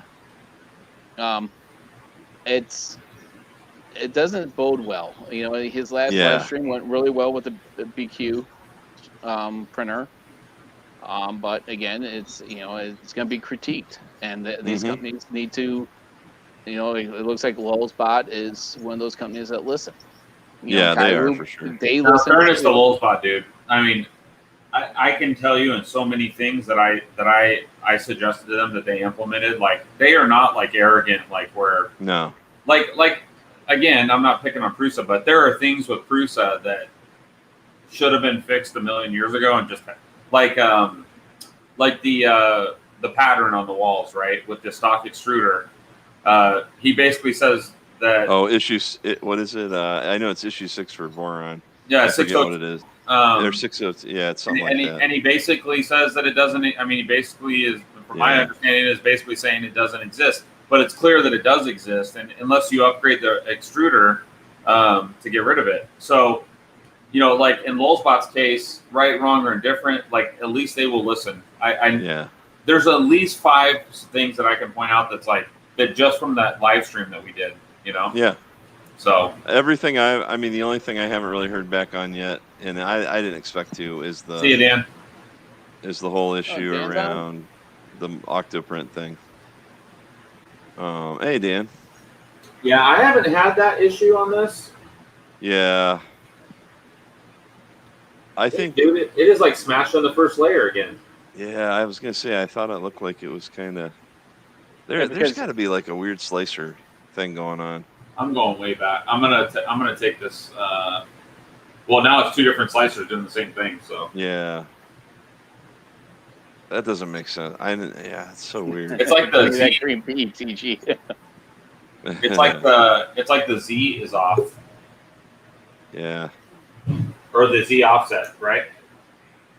I don't think so, because it looked, when the first layer was going down, it looked all right. Yeah, look how flat that is, though. Yeah. That's weird. Oh, yeah. So this other printer, when I was emailing you, that's what this printer was doing. I just can't remember what I did to fix it. Yeah, because I remember you were talking about that, and I was kind of stumped looking at it, because it was only like the first, 3 or 4 layers, and then it was fine, right? After that.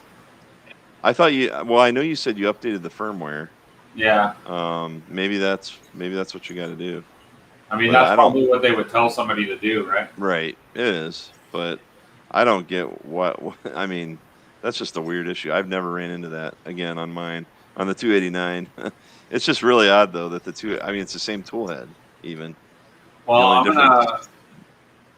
it's like the first layer, it's not going up from the first layer. Yeah. But we could see it's kind of hard to see. Yeah, you can see the first layer is great. Yeah. Right? That's basically what you're saying. Yeah. But I'm saying I thought I could kind of see the nozzle going up though a little bit, but maybe you know what? There is a slicer setting that puts out I forget what it is, but you can have it squish more on the first 2 or 3 layers. Oh. So I wonder if you've got that enabled somewhere. This slicer profile I know works though. Yeah, that's right. Because I've been using it on the other one. Yeah. Hey, this is Jason. Hey, Jason. Jason, this is Greg and Steve, also known as the Lightspeed. Lightspeed. Who's Jason? Hey, Jason. Hey. I didn't know your name, Jason. Yeah. Oh, no, it's fine. I was gonna say, as soon as you see him, I know you've seen each other before. It's usually better that way. He's got a rat rig too.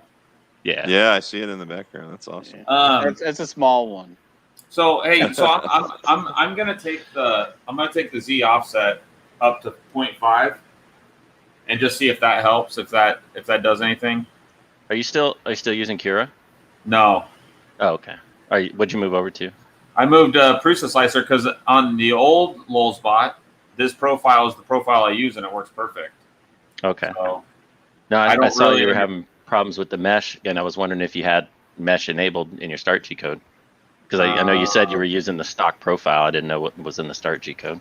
Well, I copied most of it, but what do you mean? What do you mean? I have G29 or yeah, G29. Marlin G20, yeah, G29S.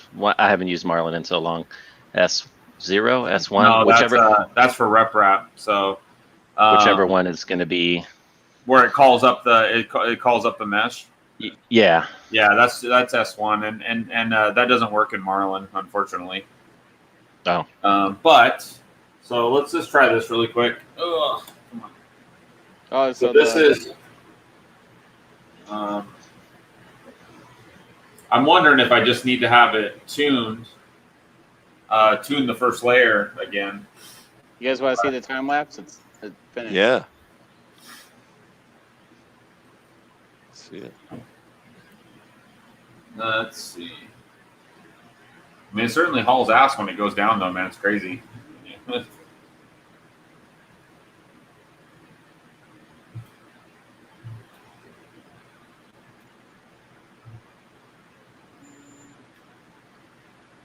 That's on the Kaiwu?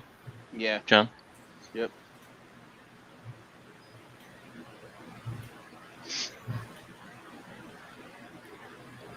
It looks fake. Yeah, doesn't it? It does. It looks like it's like green screened in. Greg, I wonder if the toolhead change that I made is affecting it somehow. Because that new firmware doesn't have that in there. The new firmware doesn't have the toolhead change? Yeah. In the on the display.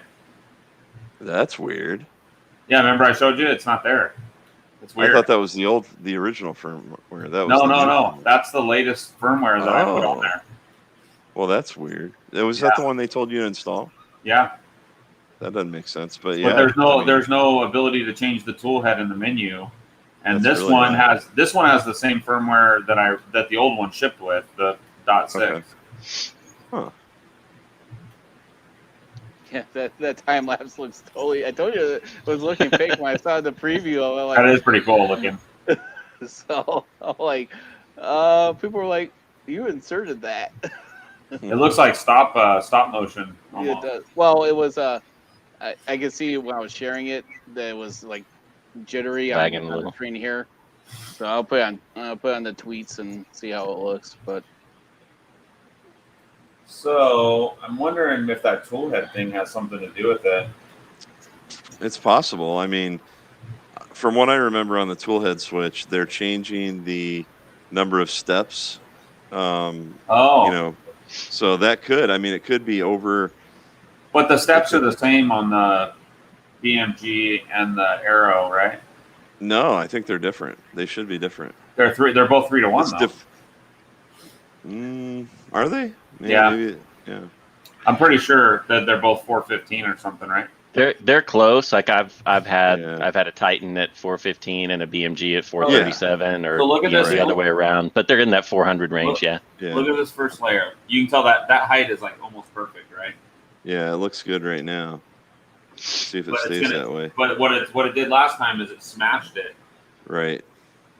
So you put the new firmware on, so now we're seeing it. No. I haven't changed the firmware. Oh, okay. This is almost too low, or not low enough. Too high. Yeah. What's your first layer height? 0.3. Okay. So I just went down to 0.6. Oh, for your Z offset? Yeah, that looks better. Okay. I was thinking for your first layer, that's an odd shift, but yeah, it looks about right. Like you said, maybe a hair high for 0.3, but yeah. Yeah, we'll see what it does when it starts the next layer. So far, so good. Yeah, so where the issue starts is when it jumps to the next layer, right? Yeah, let's try to see if the head looks like it visually lifts. Yeah, it's kind of hard to see, but it would have lifted just there. That looks I okay. mean, it definitely is. It definitely did lift because No, I don't know, the back corners look bad though. You can tell they're. Oh no, that looks good. Yeah, it looks better than it did last time, but Well, I think I started it off with it too high. Oh, okay. But that right there, the solid infill looks right. Yeah. It's nice and thick and not dragging. Yep. And that should, as it moves off the first layer, because now it's going to move, or it This is should where- move consistently. This is where it started smashing it right here. Mm. Let's see. Yeah, I thought I just heard it kind of. Yeah, I did too. Yeah. That is so bizarre. Yeah, you can kind of. Is the tool head lift like kind of rough? Yeah, a little bit. Seems like it's getting rough. I don't know. It might be okay. Yeah. But I always know when the infill starts because it'll basically pound it into the infill. That's a mosquito on it? Yeah. Yep. Link in the description if you're interested. Get a discount. Use my code. The sales. I already get a discount from them. So, John, kick him out. Hey guys, I apologize. I have to jump off. What's you. the discount they gave We're you, coming on there. Steve? I think it's 8%. Okay, Hey, they give me a little bit more than that, Lightspeed. Yeah. Greg's got to but go. it's just for me. It's on You my. gotta It's go? not like I'm special. Who? Oh, Yeah, I got to run. oh okay. All right, Great. Thanks, Well, man. I appreciate Thanks a you. lot for the coming. stream. Nice to meet you. Yeah, All right, bye. Likewise. Thanks, Jake. Bye. it's just Well, I get they do a military discount, so they give me 10%. But Oh, anybody can get that. Well, not anybody, but anybody that military. You might be able to service. use them both, actually. If you use my link, I think you get a discount on top of it. Well, But I get an affiliate commission off of it. right. Well, no, I don't need anything yet. Well, this just looks like dog shit. I need to spend some time with it. I mean, it's hard for me to tell on the stream, but I mean, is it more of a like a flow issue and it's dragging it around? Well, Like, I don't think it's flow, actually dragging it this time. I think the biggest issue is I started that first layer way too high. Mm-hmm. The offset was way too high at 0.5, and it should have been, probably 0.67. Mm-hmm. And so now the rest of the print looks like shit because it's, Right. and it's going too fast. The problem is, so my settings, these were the settings I was getting best results with, but I was using my own jerk and acceleration values, Mm-hmm. and the factory Lulzbot jerk settings are like crazy high. I'm not sure why, but they have all their movements really fast, so the print head's moving around like crazy, But I mean, the mechanics of the printer is far better than it was. I mean, this printer over here has a lot to be desired, and I think, like all the printed parts are rough, and when you have rough printed parts, the tolerances aren't great, and I think the extrusions aren't sitting square in there, and it's like it just causes a bunch of issues. The print quality on this printer is fantastic. Like, it's far better than I would have expected for something of this scale, Mm-hmm. Like when you think about all these parts these guys have to print, it's like crazy, Yeah. I mean, they can't be, pussyfooting around, printing perfect layers, but What's the build volume on that 747? it's a 230 by 230 by something. It's just a skosh bigger than a Prusa, like just barely bigger. I think it's 747 cubic millimeters. I don't know, something like that. There's some rhyme to that, or there's some reason for that naming scheme. But anyways, I think I'm going to leave it here for tonight. And I haven't seen my wife today. And What? How did that happen? I promise I'm going to. This is at least a platform. The chassis is so much better. Like, I just got to figure out the little things I did to the other printer and do it to this and update the firmware. And I think we'll be golden. But the other printer was just fighting the chassis flex and all that stuff. So there. You guys got anything you want to say? Yeah, I know. Live streams on printers are pretty difficult, man. They are. And they probably didn't, I don't know. I didn't ask them, but, they, like I said, we're not talking a Prusa scale company here, right? I mean, Lulzbot's big, but I don't think they're as big as Prusa. And honestly, they're coming out of this bankruptcy and they're just trying to get some market share back. And this printer, I think, will do well. I think it's just, it's got some stuff it needs to work out. That's all. You could argue that is it too early? Probably, but they're listening and they're changing stuff, and they've been super responsive to me. I was worried. That first printer was pretty bad. Clearly was not ready for prime time. Like, the ringing and the tool head was so floppy. Like, I could not believe how floppy the tool head was, and no way to adjust the wheels. And it's like, it was ringing so bad. I mean, it was like, it was like a flag in the wind, man. It was bad. So this printer, at least the tool head's nice and stout and the chassis stout. I just gotta, clean up the profile a little bit and do a little bit of tuning to it, and it'll be fine. But I'll post on Twitter, I'm sure, in a day or two. Oh yeah, I mean, you'll get it figured out. Oh yeah, I'll get it figured out. I had the other one figured out. Frankly, as far as I'm concerned, the other one printed as good as anything. I mean, the first layer wasn't very good, but the rest of it was perfect. So, when I look at this print, I wasn't proud of this print, but I was proud of the printer. Like, this print in any light or any angle looks just amazing. Like, the layers are perfect on this thing. The printer did a fantastic job, but you can see on the first layer, I mean, it had some issues, right? I mean, there's some waffling there, right? And so, yeah. So, but yeah, my wife wants to go watch Big Brother. So, That's still around? Oh, dude, 21 years, bro. I've been watching it all 21 years. I'm a Mass fan. So we're gonna go eat a bowl of peanut butter Cheerios. And I was gonna say, eat a bowl of peanut butter. Yeah, dude. But John, I can't thank you enough for all your help, man. I truly appreciate it. Yeah, well, you sent me an invite earlier. I can help you with your advertising. Yeah, and maybe I'm gonna ask Lulzbot if I don't know what they're gonna gain by getting this machine back. Maybe you can take it and dick around with it a little bit. Or somebody else can dick around with it. Yeah, no, I'm good, man. You don't want that needs to go back. It's a prototype type machine. It needs to go back to them. If you want to burn the printer, just save the postage and do it yourself. Yeah. Send it to John.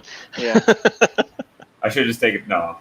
Yeah, no. It's honestly, that one should go back. To be all honest, that one wasn't ready for prime time. Man, look at that thing. That thing is hauling ass. It is hauling ass.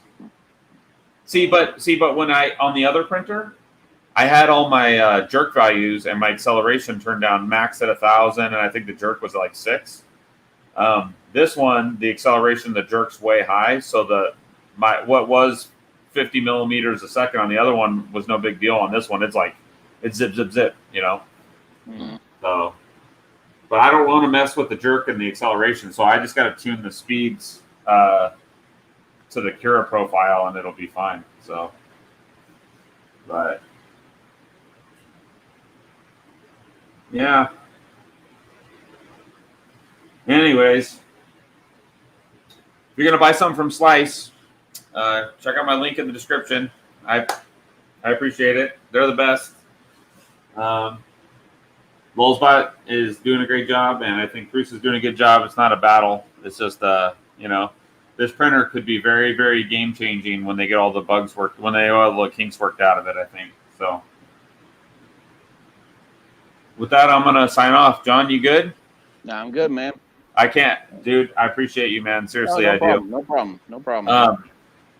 The only thing I like more than John doesn't- is this koozie is in his merch shop, and it's made, handmade, and it works really well. I love it. So, yeah, Jason's got some merch.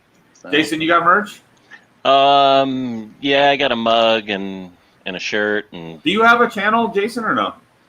Oh no, I'm not turning into you guys. Oh, you know what's funny? I always see you on my time printing. I don't. Yeah.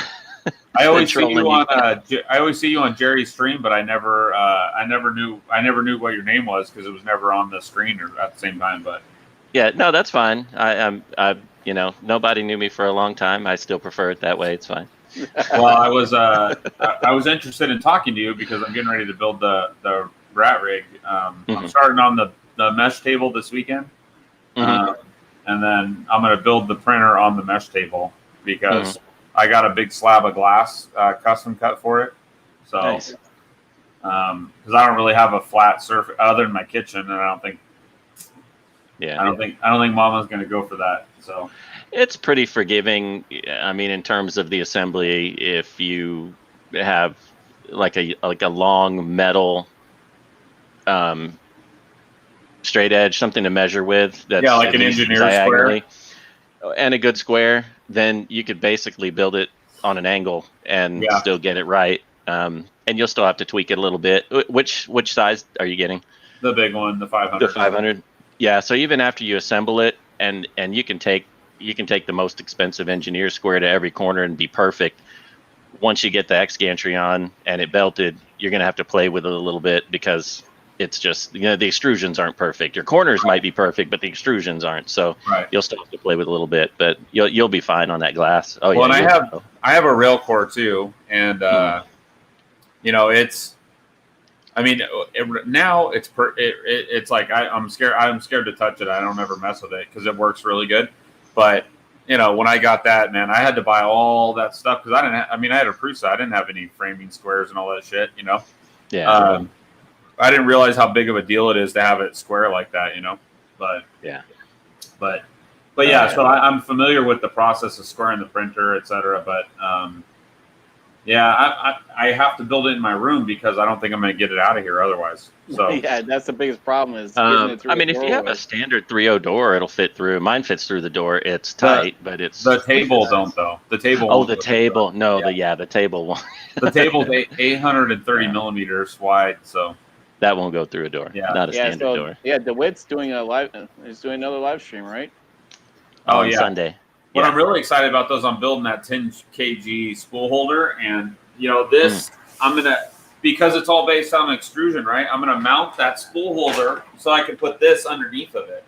Nice. And I'm hoping that I'll be able to feed it right up into the printer. How cool would that be to have a big ass printer like that and 10 kg spools underneath of it? But anyways, all right. Well, hey man. Nice talking to you guys. And John, again, thank you. I appreciate your time. Tell your wife thank you. She's streaming shit in the living room. So. Oh well, tell her I appreciate your time. I know it's hard and with short notice. So no problem. Guys, thank you very much. All right, guys. Bye. See ya. Tasty.